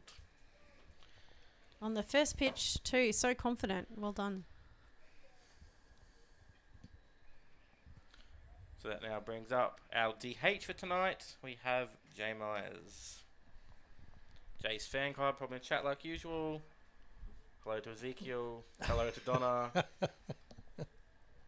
He's got a fan club, hasn't he? They were cheering you a lot harder at the beginning of the game. They've lost a little bit of oomph. I think it was now. the Assassins that were cheering. They've got the lead at the moment, so I think They were a they've bit just excited, quietened weren't they? down a little bit. Yeah. Well, they started the game loud, the Assassins. I think the coaches, well, we've interviewed the coach. They were winding Very him up. enthusiastic. Yep, that's right. They were getting him all ready and getting him excited. And you know what? It has worked because they are ahead and they have been playing amazing. So Yardbirds have an opportunity here, of course, to go ahead of the Jethawks on the table. And the Assassins, for that matter, if they can get in front and win this game, it would be very handy for them. Bottom of the table at the moment, but there's not much in it.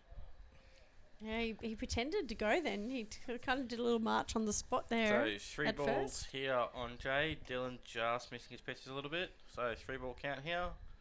And we have Thomas Faulkner on first. Jay took that pitch there. So The 3 balls, 1 strike. The catcher's right onto it. The catcher's like ready to throw it to second in a heartbeat. So he's not easily stealing second, that's for sure. There goes Thomas, and that is ball 4. So runners on first and second now. Jay takes that walk.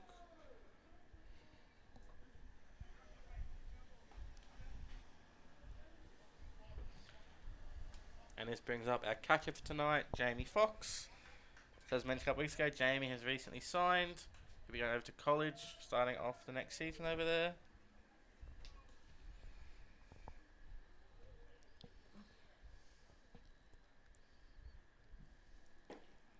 Big swing.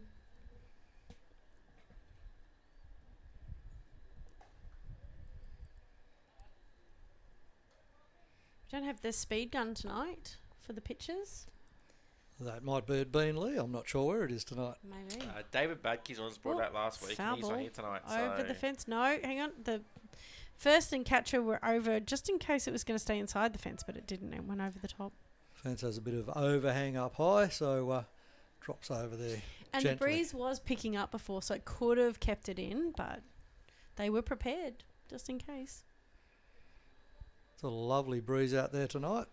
Yep, it's a lovely night tonight. Not too many planes out there and not too much wind.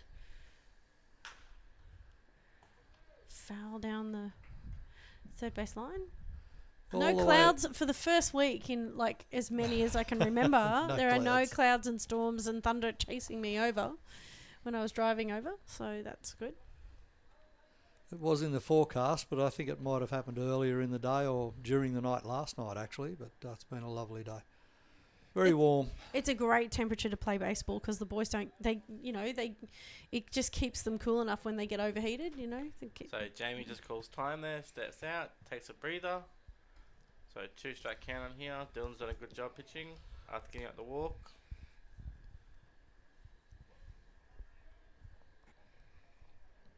It's a good way to play your own game when you slow it down a bit. Oh, Jamie no. just swings through that one.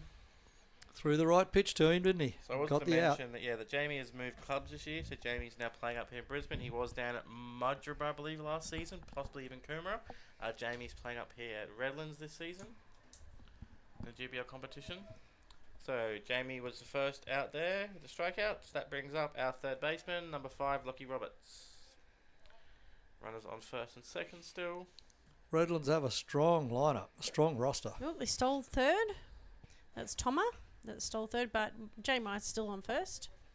Yeah, J Mize doesn't quite have the wheels that Thomas Faulkner has, so Jay won't mind that comment. Playing a little bit more safe. Me and I see Jay what know you're each other saying. quite well. Yeah, if Jay and Tom are in a race, there's a definite speed difference between the two of them. So Oh, big swing. Now, look, I'm not going to say what the Yardbirds need right now because there are 2 players on base and there's only one out. So I'm just saying. So 2 strikes Then- here on Lockie.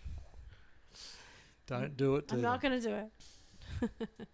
At 6-4, the Yardbirds are definitely in scoring position right now. And that's 2 all runs I'm would saying. come in very handy. I'm just saying, it could come in handy, They always do. but see how we go.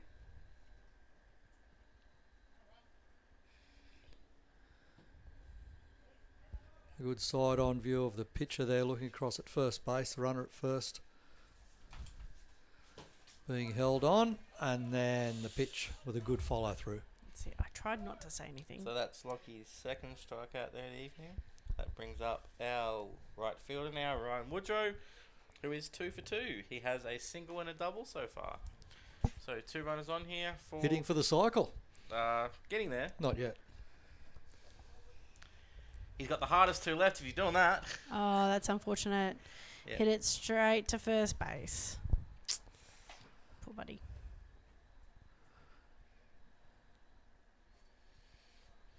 So that ends the top of the 5th innings. As we head to the bottom of the 5th, score remains 6-4.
And as we return here for the bottom of the 5th innings, we have Cuffin Williams on the mound. We have Eddie Crotty leading off the innings. Takes strike 1 on a fastball there. Got a good on-base percentage of 286, Eddie Crotty. He's been home once already this game, so I think he'll be keen to get back around again. I bet his mum only calls him Edmund when he's in trouble. He is one of 4 boys, so... He would be in trouble. So yes, there was a nice photo that got posted as Dom French goes over and makes that play. I just moved over my story. I was going to say, there was a nice photo posted by Redcliffe Padres there on the weekend. Eddie Crotty's father's numbers retired at Carina Red Sox, and Eddie and his brother were playing in the same team, so his brother wears the same number as his father's retired. Nice. So it's a nice photo of them that they posted up at Redcliff there. Sensational. Oh, that's so Facebook page, sweet. so What a great little story. It's wonderful when you have the whole family involved. So yes, I believe Eddie's his father passed away a couple of years ago, so it's a bit of a memorial for him as well that they wear the same number. That's And great. obviously he was there with the number retired. There's on the wall, family so thing Oh, again. Maxim has just hit that pass pitcher. He's out. I'm laughing, sorry there, Maxim, but that's what his running style. It's a pitcher running. So Not your favourite running no. style. So Ed Crotty was a fly ball out, foul out 2-3, and then Maxim grounds out for 2-3. That brings up Scott Fitzgibbon with 2 outs here in the inning. That is not the way they want to start, is it? The Yardbirds have done fantastic in this first 2 batters. Well, they've got to shut the Assassins down and then That's get a couple of right. runs back to make it a game I tell for you them. what, for 2 pitches and 2 outs, that's a good way to keep your pitch count down. Good stats, isn't it? Yeah. I'm sure the scorers like that too. Oh, here we go. Who's going to get Pitches there? cover. Out. Oh, no, he dropped the ball. The ball's gone past him. Oh. Well, safe on first. Imagine that. Who ended Scott up getting the ball? Fitzgibbon. So when he threw it to the pitcher, it kind of went past him, went It on came the wrong off side. Cuffin's glove, and Jamie Foxx picked it up, the catcher. Oh, I saw him up there. I didn't think he was all the way up past there. Well done. It would have been better trying to tag him, like getting it and tagging him as opposed to going for the base. But anyway. Oh, well, pitches cover. You head for the base. You don't worry about the runner at all. He's out at second anyway. And there we go. Now, you got him in the end. So because it was a force to second, that's the 3rd out for this inning. And we are going into the top of the 6th inning. Baseball. It starts with a glove and a ball. No matter where you start, where you play, or where the game takes you, you're still just playing ball. What a moment for Luke Hughes. What a moment for Australia. Join in the fun today. Visit baseball.com.au to find your local club.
And as we return here for the top of the 6th inning, we have a new pitch on the mound. We have Jacob Arnott batting.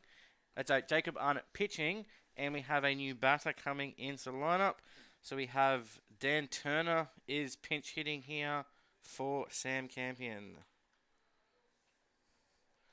So pinch hitter here with a new pitcher on the mound as well. So Jacob Barnett taking over from Dylan Sipple with Dan Turner leading off. Ball 1 is down low.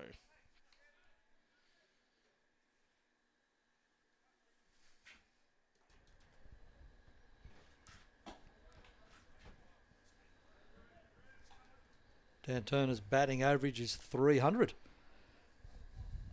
.300. So How 300. many at-bats has he had? He's had 10 at-bats, Okay. 15 plate appearances, 2 runs, 3 hits. His number's 22, so I figure he must be... The What? link is. yeah, well... He seems must like... be okay. Yeah.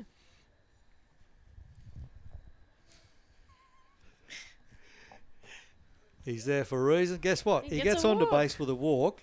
His on-base percentage coming into the game was .467. So he just improved that stat. There you go. That's a very good on-base percentage. So So- up to Yep, sorry. Cut you up off to there, bat is Dom French, number 14. Tay, don't look at me like that. I'm, He's only had 7 at-bats. there you go. Sorry, Yeah. I hassled him for some stats, and now he's upset. It's pretty good with only 7 games. Their stats are fairly, Exactly, and he came in late, which is why he's had so few. exactly. I think He got- Dom was a pitcher to start with, so he's only been playing the field last couple of Yeah, games. okay, so he hasn't been batting. yeah. He's had a DH for him. Yeah. They're really trying to, play all the different players around different, positions to really kind of feel out what they're best at and how they can help the team the best. Oh, fantastic hit. So nice play there by Billy, as Scott tries his best there at second, but can't quite get the out at first. So Dan Turner is out at second base on the fielder's choice, and Dom Not- French Dom French. is safe at first. Not Show- quite making this double play. He showed a clean pair of heels getting up the line, though, let me tell you. Definitely was a quick one. And he just missed out. So back to top of the order now. We have Jackson Grounds up at bat. This is his 4th at bat. His fourth at bat. His 3rd plate appearance. Other way around. He's had a walk. So he's had 3 at bats. This is his 4th plate appearance. There we go. Got it right in the end. I'll believe you. Another lucky 13.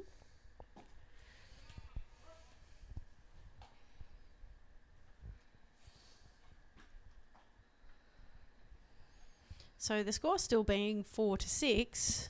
The Yardbirds now batting, so they really need to, get something going at the moment with this batting. So 1 ball, 2 strike count here on Jackson. Jackson's father hit me with the lights problem early in the innings, early in the game. I had one person on the phone, he had someone else on the phone. We sorted it out in the end. Oh, hit Chris Norrie in the ankle. Oh, no. Can't hit the first base coach. Can't hit the chair of the BQ board either. No, He'll that would be really bad idea. He'll probably get dropped next week. Yeah, not a good idea to beat up the chair of the I BQ board. think the batter should buy him a drink at the end of the night. No, Chris is running. He's fine. Chris is an old player. He's been at a few balls before. He's coached school sport. He's umpired. He's used to getting hit. He probably He's just run it off. he throw his good ankle out. So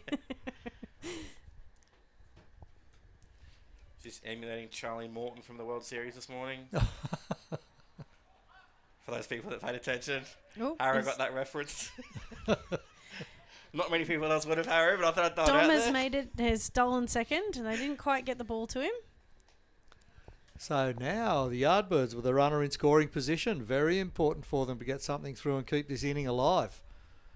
There is hope.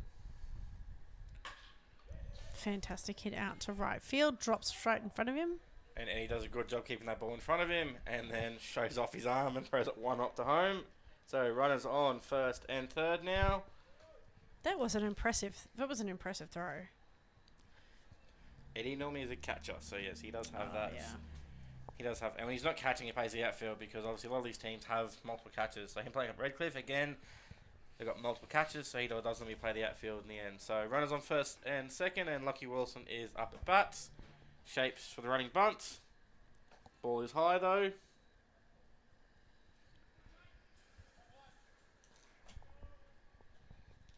Lockie has an OBP of 474, if I can remember my notes correctly. That's it. That's the one. 474, spot on, straight out of the computer. Lots of walks in there. I believe might be even leading the walks in the league, potentially. Every FT. 7 walks. Certainly leading the Yardbirds for walks. He's got an interesting stance, hasn't he? Really kind of sort of really bends down to it. And speaking of it, 3 balls here on him. Had a laugh there with his dad there on Monday night. Masters got washed out. So they've had 3 washouts so far in the season. Haven't played a game yet. They play on a Monday night. Masters played on Monday nights. The old guys get out there Monday night, 7 o'clock game for him. And there's ball there he 4. goes. He's gone for and he's come home on a missed pitch. So wild pitch there on ball 4. So that's Dom French that's come Dom home. scores on that wild pitch. And Jackson is on second. And Lachlan is on first. Yeah, Masters Good played job. Monday night, so yeah. Lockie's father was upset when I had to call the game up because of weather, and it's like, mate, it's too unsafe. But yeah, it's the 3rd week in a row they've been washed out, so Thomas Faulkner coming out to bat here, as we have a man visit coming out. Nick Bacono's coming out. Yeah, the Assassin's under a little bit of pressure here, score-wise. I did ask Nick to come up here earlier. I said when he had a chance, but obviously he's probably been too invested in the game, so I had a chance to come up here today. He's too busy on the mound right now to come up and talk taking to the us. ball here off Jacob Arnott. There's a pitching change, and when I see he's running in, I believe that is DH coming in, so that is now Maxim Watson potentially coming in. Yep, Maxim down the left on the mound. Yep, so Maxim Watson coming in to pitch now in place of Jacob Arnott. So Maxim was the DH tonight, so DH is now in the field. So from now on, the pitchers will be hitting for themselves.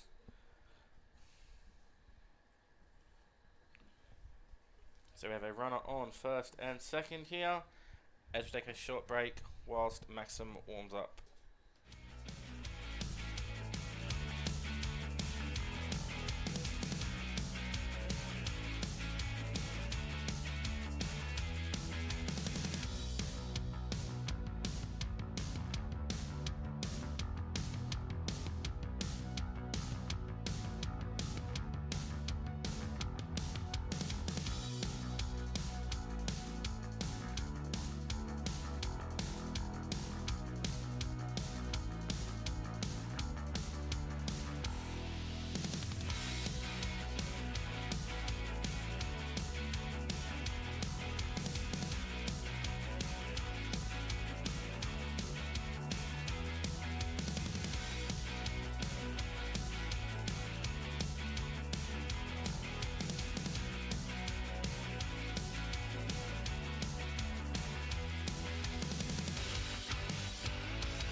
And as we return here in the top of the 6th inning, Yardbirds are trailing by 1 run. We have Thomas Faulkner up to bat with runners on first and second, with Maxim Watson on the mound. Thomas this evening has had 2 walks and a single to left field in his last at-bats. And he's been on second and third twice before having to go in. So I'm thinking he's like itching to come home by now. Maxim has got 8 strikeouts through the season so far before tonight, and only walked 4.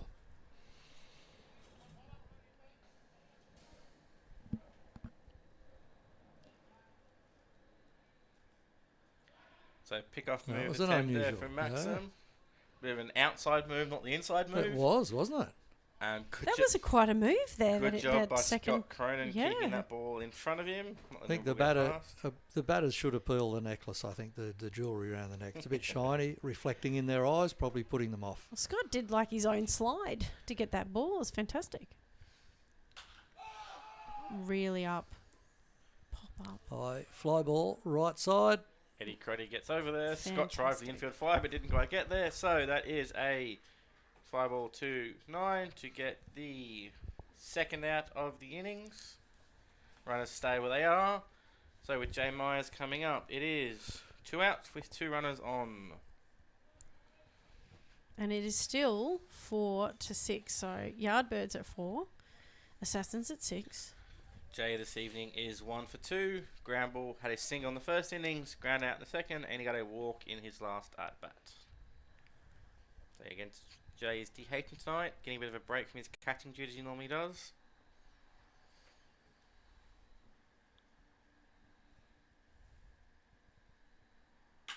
Solid hit over.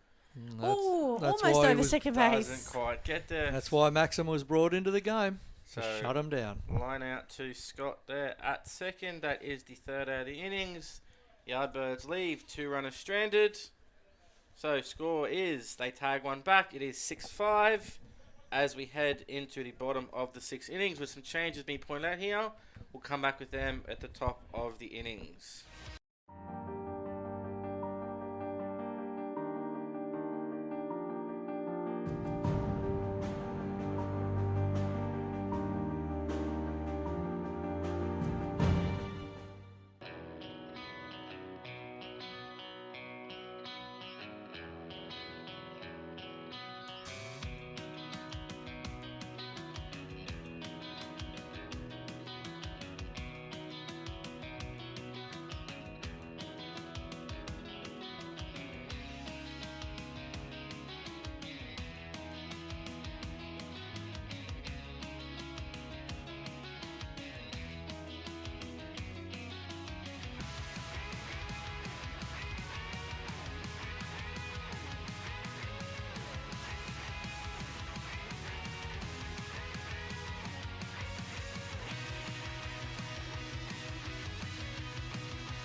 So just going through some short position changes here. We have a new battery. We have Kalen Van Hilst pitching.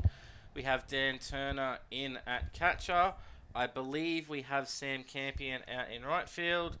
And when I see the left fielder's number, I will tell you who it is. Can't quite tell at the moment. I thought Parker was meant to come up to bat, but actually that's Tyson Zamora. Yeah, Parker was the last out of the last innings. Ah, right. Could be... Yeah, we'll update the position when I get there. I can't quite see out to who is in left field. But it looks like Sam Campion's moved over to right field, looking at the numbers. And Kalen Van Hilst is on the mound here.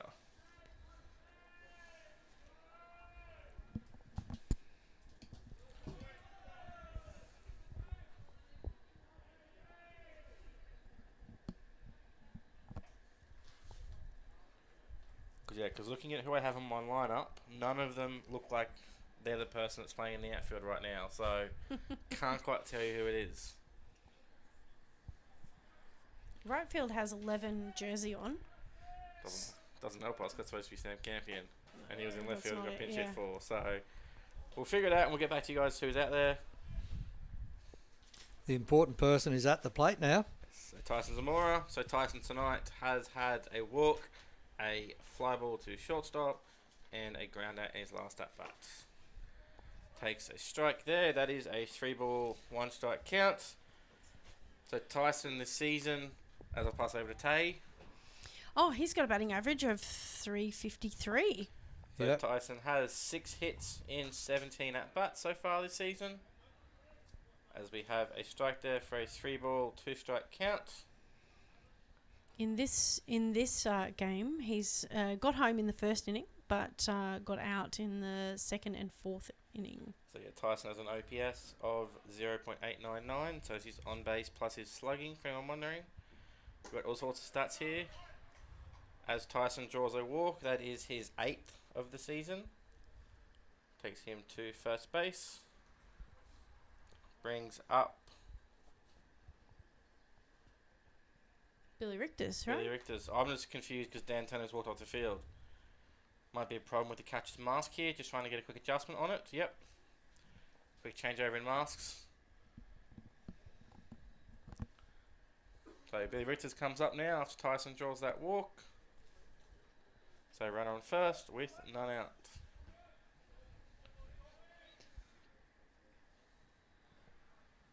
And I think we've got a social media there. Phil Herden from South Australia, who does the South Australian stream for the Giants. Obviously, that won't be happening this season.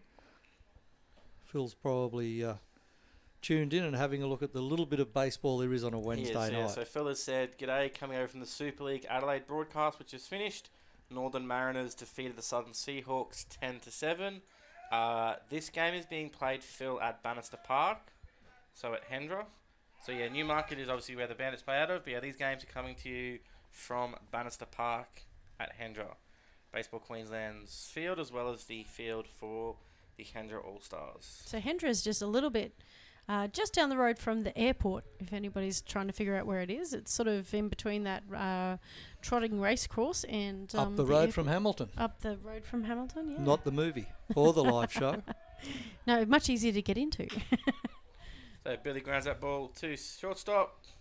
Nice play there, and we get both outs. Double play. So Jackson makes a nice throw over Lockie Wilson, and they get the out at first as well. So Billy grounds into a 6-4-3 double play. That is now 2 outs, and we have Franco Natali up to bat. And the feature I like about Hamilton is on Friday night, Saturday night and a Sunday, Eat Street. It's great. A little venue there, full entertainment venue with all the food outlets that you can want across the world. It's on the river and a fantastic night out to be had there. Only open till about 10 o'clock, I think, each night. Opens about 4 o'clock because I went there a couple of weeks ago with Yep. someone, so had a nice afternoon there. Good entertainment, good food. Yeah, thank you, Phil. Thank you for tuning in. So, yeah, so any other questions you got for us, feel free to shoot them our way in the chat. And the Big swing from Franco. Super League is Super League Baseball Adelaide, SLBA. Well, we'll give him a shout out there. Maybe Glenn, you can put the link in the chat for us as well. If you can find the link, Glenn. There you go. I'll give Glenn a job to do for us. He'll hate me for that. I'll get a message to him in a minute. But yeah, thank you, Phil. So yeah, this is week 7 of our competition. So we have 2 more weeks of regular season. And then we have our final game being played here. Our on Ash the Anderson Cup. 17th of November. Mm-hmm. As we mentioned, for the Ash Anderson Cup. So if you'd like more information of that, as we've mentioned, we did go through it earlier, but there's the post up on the Baseball Queensland website with information about why that has been named as such. So that's 2 strikes now for Franco Natali. So 2-2.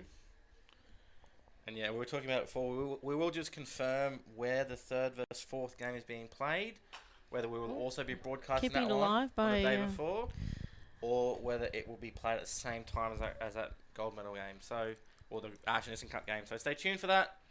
Look out for any posts about where those 2 games will be played to end the season. We'll hopefully have information in the next 2 weeks before that game, but if not, stay tuned to the Baseball Queensland Facebook page or website for more information. Grounds that one over to Lockie Wilson playing a shift, and Franco Gets there beats before it. the play out. Scorers might error that one because he bobbled the ball first. Yeah, but it was a hard hit ball and he had to go back for it. Back and sideways, really. Yeah, it was on the not glove side. It got him off balance. Yeah. So But the important thing for the kids watching is he cut it off. yeah. Yeah, he Yeah, had his he- leg behind it to Yep. make sure it wouldn't go anywhere else. Anything that gets through, the runner gets another Yeah, base. so playing the shift there. Obviously, Lockie playing the left-hand side of second baseman. Franco safe at first, so 2 out here.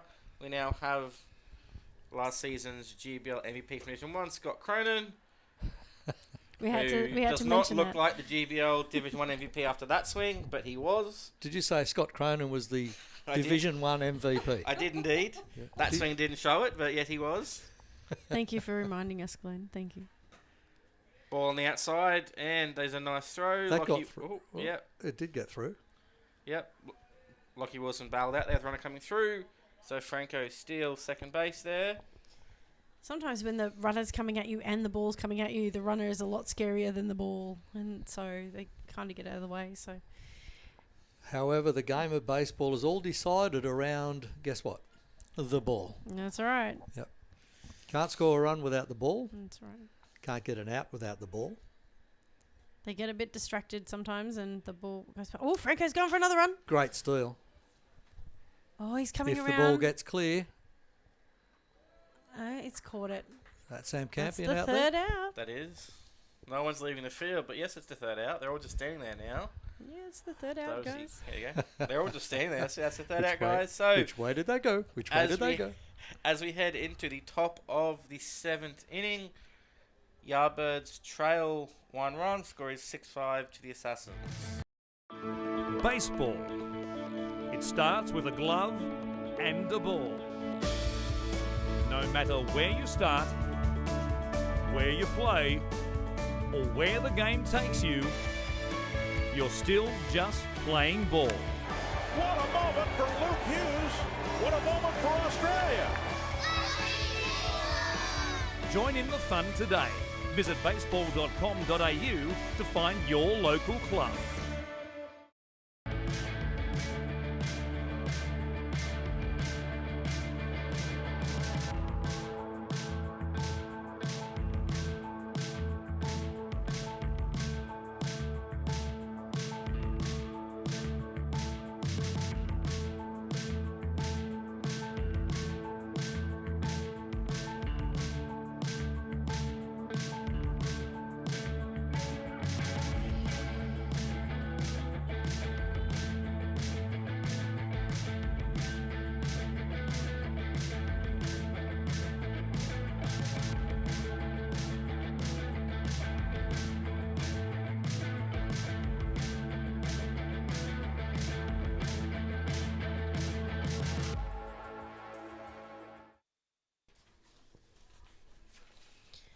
And we're back while they're warming up. We wanted to just thank our wonderful sponsors for making this all happen for the Futures League. We've got Alderley Hire, Bruce Much, that has helped us with the scaffolding and all sorts of things that you can hire. You can hire your, equipment, so you can do backyard weekend warrior work. Renovations and things like that. But you can also get party hire, so tents and chairs and tables and all those things you can do now in Great for Queensland. a 21st party. Fantastic. Even and I did talk to Bruce, and he told me pizza oven that can do a pizza in 90 seconds. Yeah. You For say only that. $99, man, I would get that for a party. Yes. That'd be awesome. So, Orderly Hire, please feel free to look them up, orderlyhire.com.au, and support our sponsors by getting your rentals from them the next time you have an event. We also have Reedy Towing with Mark Reedy that has organised so much with the Futures League, and again, reedytowing.com.au, but also you can ring 131 500 Reedy Towing. So Jamie Foxx swings at the first pitch there, flies it out to deep centre field. Tyson makes the catch there for the first out of the innings. Just cutting totally. We've got a few more sponsors, but a few changes here. So obviously we still have Maxim watching pitching, but we have Cooper Thompson has now moved into left field to replace Parker Lovren. That could have happened earlier, but I only just saw that change just then. So at the moment, give us that there as I pass back to Tay to finish off with our sponsors. No worries. So we also have Rod Gaunt Inform Plastics. So with Inform Plastics, they do actually they tint the colour in the plastics that people do. So they do business to business. So they do a completely different thing. But Rod Gaunt has been with West's Baseball Club in Darra That's my baseball club and has been helping us in the league as well. Flash Graphics, they do all of the signage and the banners. That's Javier Gonzalez. They can help people out with any kind of signage and pull up banners and different things. And you can go to flash.com.au, which is so exciting. As Lockie Roberts hits that ball down the right field line, Eddie Crotty Doesn't quite get make across. it. Lockie rounds second, Play it heading over third. to third, and the ball hits him. Otherwise, he was absolutely hosed at third base. So, Lockie gets in safe at third. Might need the oxygen tank, but Lockie's over there safe at third with a triple to right field. Handing back over to Tay. I'm so excited about that play. It was amazing. What a great hit. He really, right field really stretched and ran for that ball. And it was about a metre away from his glove still when he went to get it. One out now with a runner on third base. That is the tying run. Yardbirds are trailing by 1. So ball in the air of the outfit here can score the tying run. Go to the bottom of the innings then. So 6-5 here. Brings up Ryan Woodrow. So our last sponsor for this evening, because everyone else, we have Elith Electrical. So we have Brent Elith, who is the coach normally of the Yardbirds this away tonight. So and Brent when we is one of our interviewed him, he said that they do air conditioning installs and taking them out and putting them in. That's awesome. So if you ever need that, you know how important that is, that you need that electrical company to come out and do that. And we thank you so much for all of our sponsors. I also wanted to cover the sponsorship of My Ball Club Live Score software. So for anyone that's watching the live scoring at home, that's through the My Ball Club software. And the Sports Club HQ membership and competition software from Jay's Farmer on the Gold Coast. Yes, so obviously, so My Ball Club software is from Michael Zambelli from San Diego. And yeah, we have Jace Farmer with our Sports Club HQ. As Woodrow takes that ball on the inside corner there, it is 1 ball and 2 strikes here on Woody. Trying to get a ball in play to score that run. The infielder playing in for the Assassins, keeping that runner nice and close. Make sure he doesn't score on that as that ball gets fouled backwards. And Sports Club HQ, I think, are based on the Gold Coast. Yes. So Glenn, who's been our moderator in the chat, Glenn works quite well with them. Does all the work for us, or for me as GBL chairperson, does all the work with them. Helping out getting our tables put up, our league results put up, the competition portals, all that. All that's done through Sports Club HQ.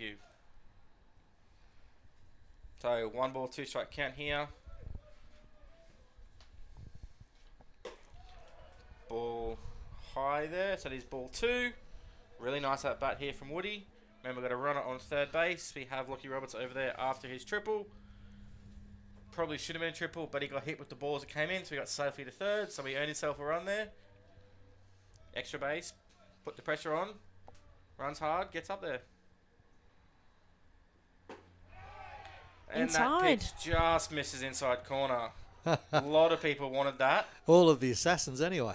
I might have called that, but Andrew calls it a ball, so we have runner on first base now. My ball count was on the live tracking. So I know of everybody here at the ground, the person in the best position to make that decision happens to be the umpire. He's got the best view of the plate, best view of the ball. Now, this is Dave Turner, isn't it? Dan Turner, yeah. So Dan Turner, who Dan. came in for Sam Campion, is at bat now, is catching. So runner on first and third here. Dan swings through pitch 1, so 1 out here. Dan's got to try and break up double plates, ball in the infield, to score that run to tie the game up. Otherwise, it could be game over here. So Yardbirds chasing 1 run to tie it up. 2 runs to get the lead here. As we tried the squeeze bunt there. Sound like a suicide squeeze. No pressures on the coach here, is there? No. Because I definitely heard that, yeah, you had Lockie Roberts coming down the line there. So I think that was the old suicide squeeze there potentially. Okay, so Diane just got some very interesting signals from the third base coach. So it is 2 strikes on him here now. You could attempt it again, but it's a real suicide squeeze then if you're doing it with 2 strikes on the runner. I'm assuming Dan's going to be swinging away here, trying to put that ball in play.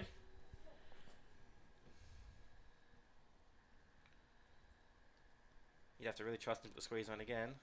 Yep, ball that side. Good pitch there from Maxim and Tim.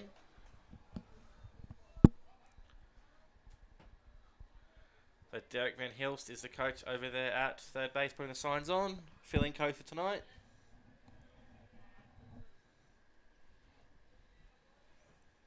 Chris hasn't been carted off from being hit on first base coach yet when he got hit in the ankle.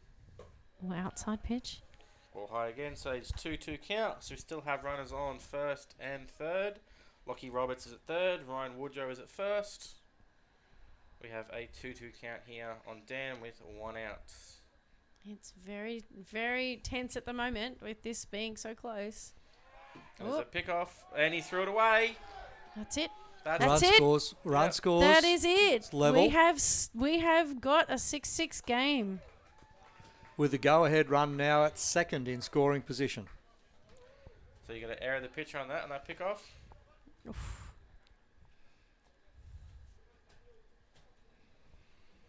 So now Ryan is on second in scoring position. Like, that was probably the best case scenario for this batter. Yep, so it's still a Takes the 2-2 count pressure here off. on Dan. There's ball 3 high. Maxim just a little... Yep, Tim does a good job here. Maxim a bit upset after that ball he threw away. Tim calls time, goes out, slows him down, has a word with him. Harrow was just saying about his lovely necklace. How shiny it is at pitcher. Oh, I don't think a man calls it a necklace, do they? Yeah, well, it is. It is a Might necklace. just be a chain. It's think it's a quite chain. shiny, so it might It put would off be a the chain. batter. Chain, whatever. It's still a necklace. So we have a quick change here in the field. I believe Billy Richter's coming off to go and warm up. So Parker Lovren's coming back in. So obviously there's a bit of a re-entry rule here. So that's some of the pitchers to warm up. So Parker Lovren coming back in. So Billy Richter's is going off to warm up just in case. Parker Lovren's now playing shortstop for us. As Chris was mentioning before when we interviewed him, this is going to be a game of pitches. Well, we're and definitely going to the who- bottom of the inning. We know That's that. right. Who is going to last the longest? Got him. Got him. So that's Dan Turner, Yes. and he's K2. Certainly was. And that brings up Dom French. Yep. So Number Dom 14. tonight is 0 for 3. So he has 2 ground outs and a fielder's choice his last at bat, which he scored on. So how he can put the ball in play here, he can set on base, can possibly score a run ball the outfield. Swings through, strike 1.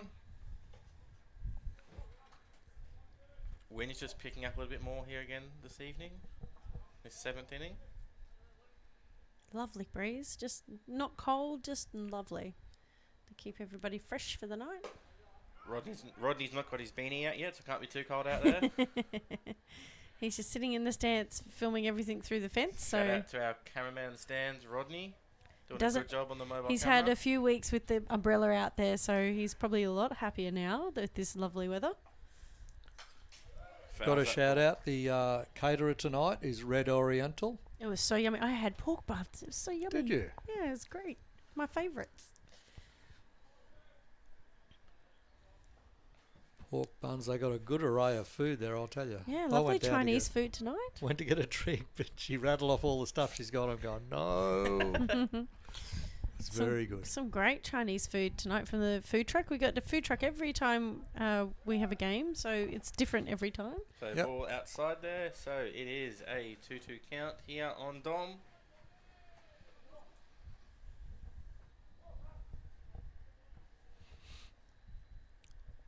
I have to say, it's a bit of an upset. The Yardbirds coming in as a draw against Assassins, seeing on the The leaderboard. table numbers are very close, though. That's the thing. Is The you know, Yardbirds are at the bottom of the whole draw, and Assassins are in second. Yeah, but the Assassins, the big thing is the Assassins have had the 2 draws, so that's what's keeping them up. So that So is close. a walk there to Dom. So Maxim puts runners on first and second.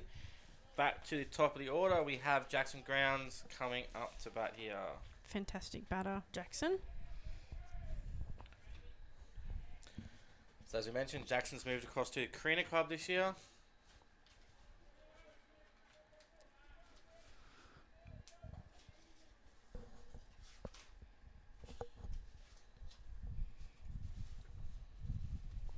So Jackson had before tonight a 294 batting average.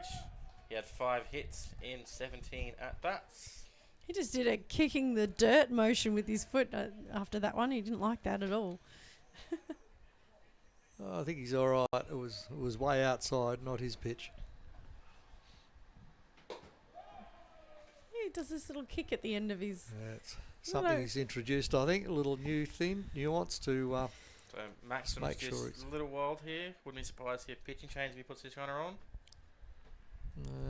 whoever will come in hasn't had long to warm up. It'll be Billy that went down there before, so it'll be. So we've got Dom on first, and we have Ryan still Ground on ball second. gets through. No, Here it we go. doesn't. Cut off. Bobbled.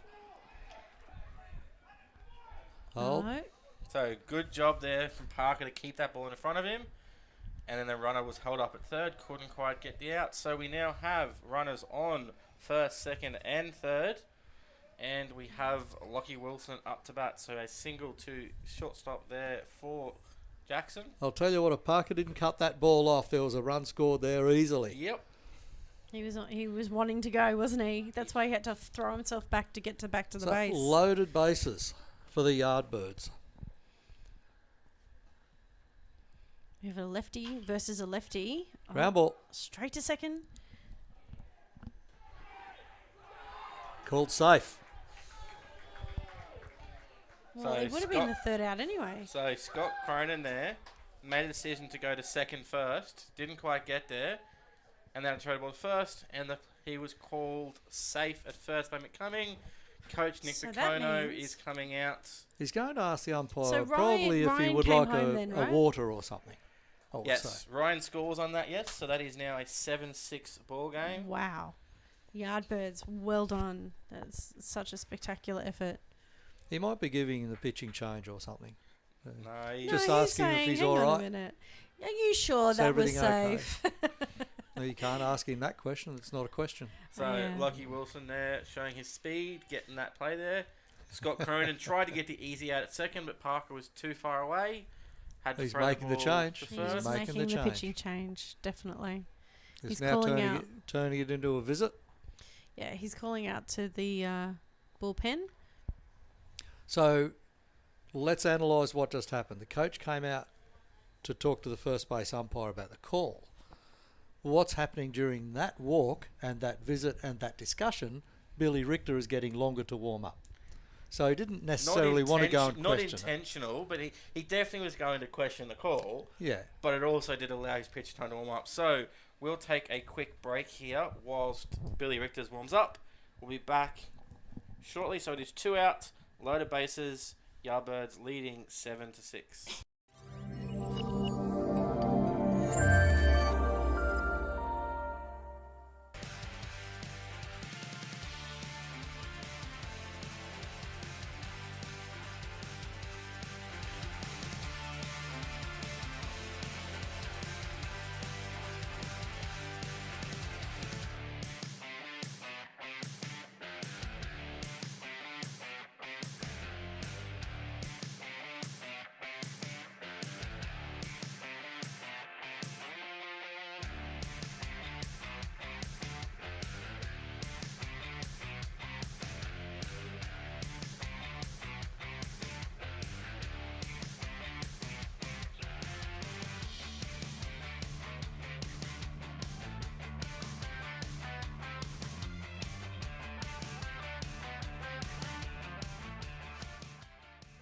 So as we return here, we are with 2 out, top of the 7th. We have Billy Richter's on the mound.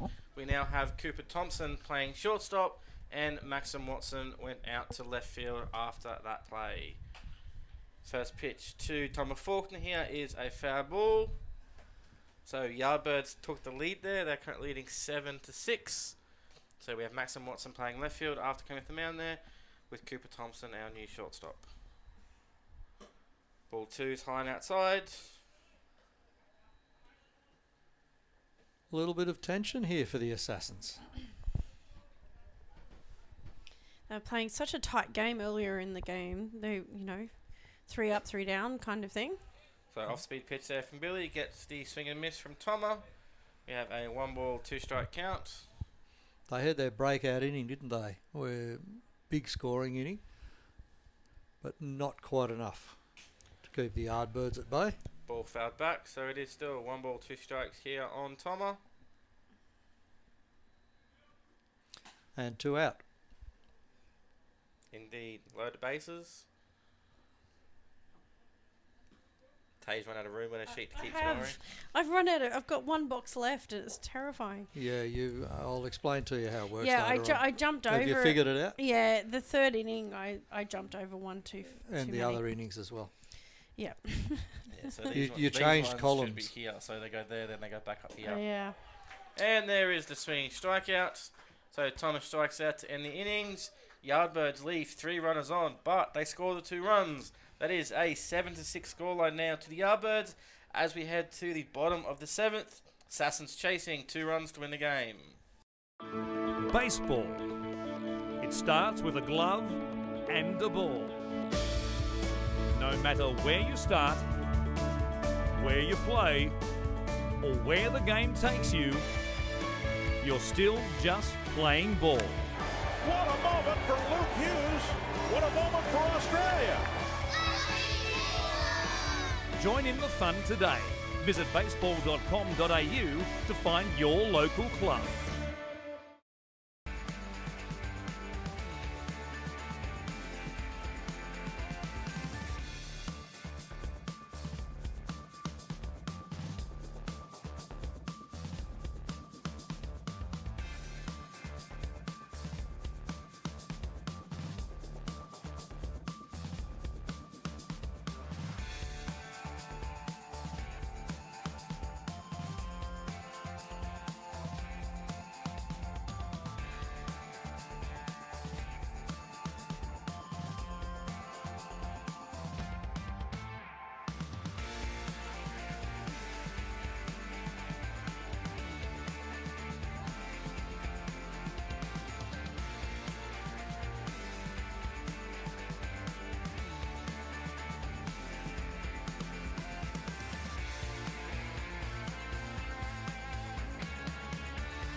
So as we return here in the bottom of the 7th inning, we figured out we have Jamie Foxx is out in left field. We do have Sam Campion in right field.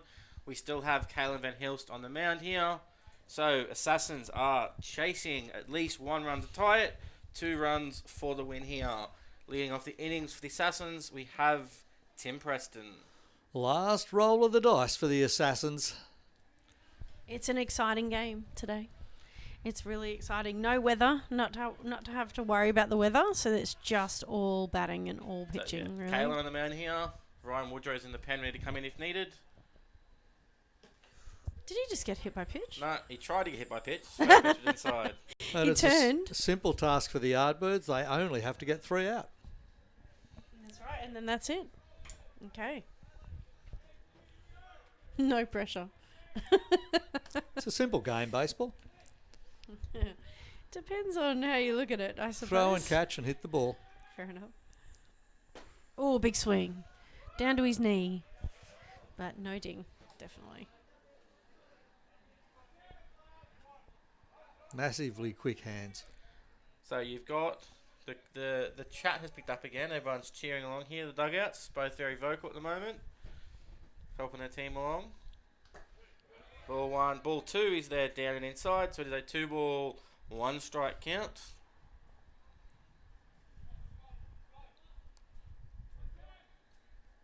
As Chris predicted, it was going to be a close game. It was going to be a pitcher's duel. It's a 1-1 game. So Lockie Wilson's coming over for that one, calling everyone off. No, Doesn't he dropped quite get there. Oh, It's wow. insane. It did sort of fall a bit funny. He went a bit too far. Yeah, that one there should really be the first baseman's ball. You shouldn't really have the second baseman running that far across to get it. But don't think Dom French saw where that ball was. If it was deeper, it would have been a second baseman's And it would have ball. gone out of the lights into the pitch black and then come back into the lights at a different angle, quite possibly. Well, there's a bit of wind out there, Yep. so it is turning. So Derek Van Hills comes out for a man visit here, takes the ball off his son Kalen, and we now have Ryan Woodrow coming in to pitch. Look, the batter, like Tim was really upset with that because he threw the bat and he was like, damn it. He may have said some more choice words than that. So But whilst Ryan is warming up here, we'll take a quick break. Be back when we resume play.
So as we return back here, we have Ryan Woodrow on the mound warming up.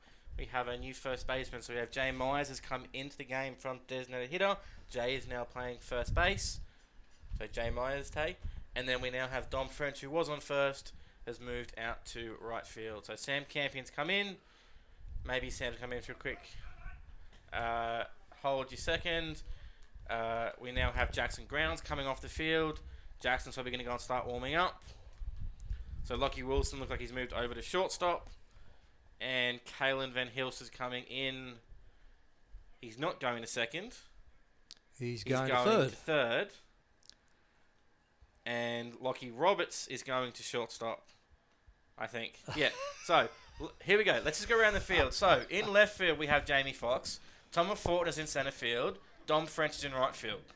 Third base is now Kalen Van Hilst. Shortstop is now Lockie Roberts. Lockie Wilson is still at second base. And Jay Myers is on first. They just did the... We have Ryan Woodrow on first on the mound. And Dan Turner is pitching. We had about 4 people run out in the field there, and no one knew where they were going, so it's hard for us to figure out who was going where. I'm still scratching my head. And the batter is Eddie Crotty. Yes.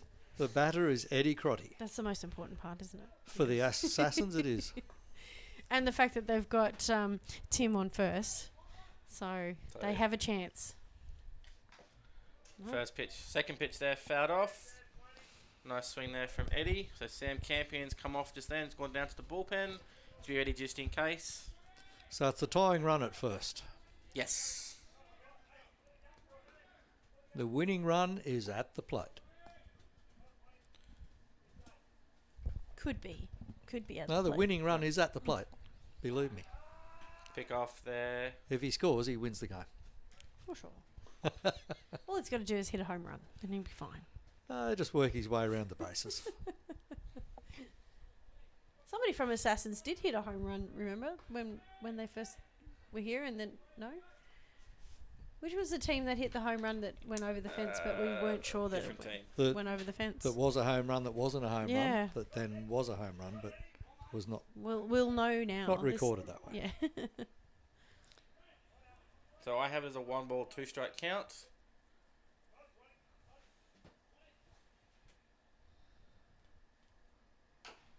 Oh. It's a hit that just... Foul. No, that ball rolled foul. Hit the edge of the grass and rolled back foul. I think the catcher's Yardbirds relieved. are very happy about that because with how Eddie runs, you weren't throwing him out there. They were both on base by the time it just rolled over the line from hitting the grass. That must be a relief to the catcher, I can tell you. Did he leave it to make sure it did go out? Oh, yeah, for absolutely. Sure. He'll claim he did, but I think he tried to grab it and it spun away from him and he missed it. So. Did you see him breathing out very heavily Bit of both. on the inside edge of the ball to make sure it went that way? Spin. It was a full so full 1 swing. ball, 2-strike count here on Eddie. And there is strike 3. So great pitching there from Ryan. We have one out. He just froze him. He thought he was set. So Nice. Strikeout there of Ed Crotty. brings up Maxim Watson. As we have time here, we have a ball got passed in the bullpen. That was a lovely inside pitch for the out pitch. It was. Oh, for a lefty, definitely. Actually, it's not Campo on the bullpen. Campo's catching down there. Someone else is down the bullpen. Was it grounds? Oh, Yeah, it might be grounds, actually, yeah. First pitch outside corner here on Maxim. It is grounds in the bullpen, yeah. Campo's down there catching, and then, yeah, grounds is warming up, ready to come in. Watson steps out a little bit as that That's Tim. Is that what you mean? Oh, No, no. it's Maxim. attention. Yeah. Tim's at first. Tim's Maxim's in the box. Lefty on lefty. Oh, he didn't pull the trigger. He Pitch flinched. two, there's You on a thought strike. about it. So 1 ball, 1 strike count here on Maxim. And Tim's waiting for Dan Turner to be not so on the ball to run. Because he's got to be careful, hasn't he? Oh, he's waiting for the count. All right, pick off this time.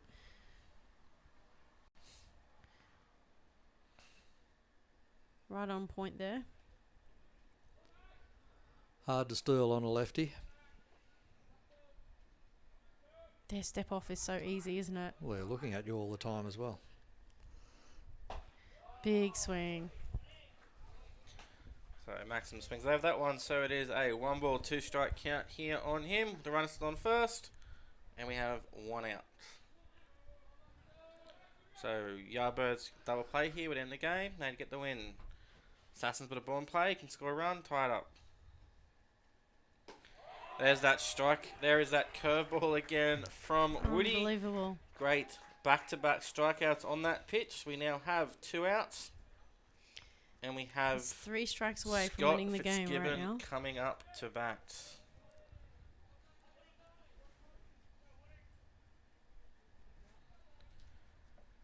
So Woody hasn't pitched very much recently in club ball, so he only really throws 1 or 2 innings every now and then.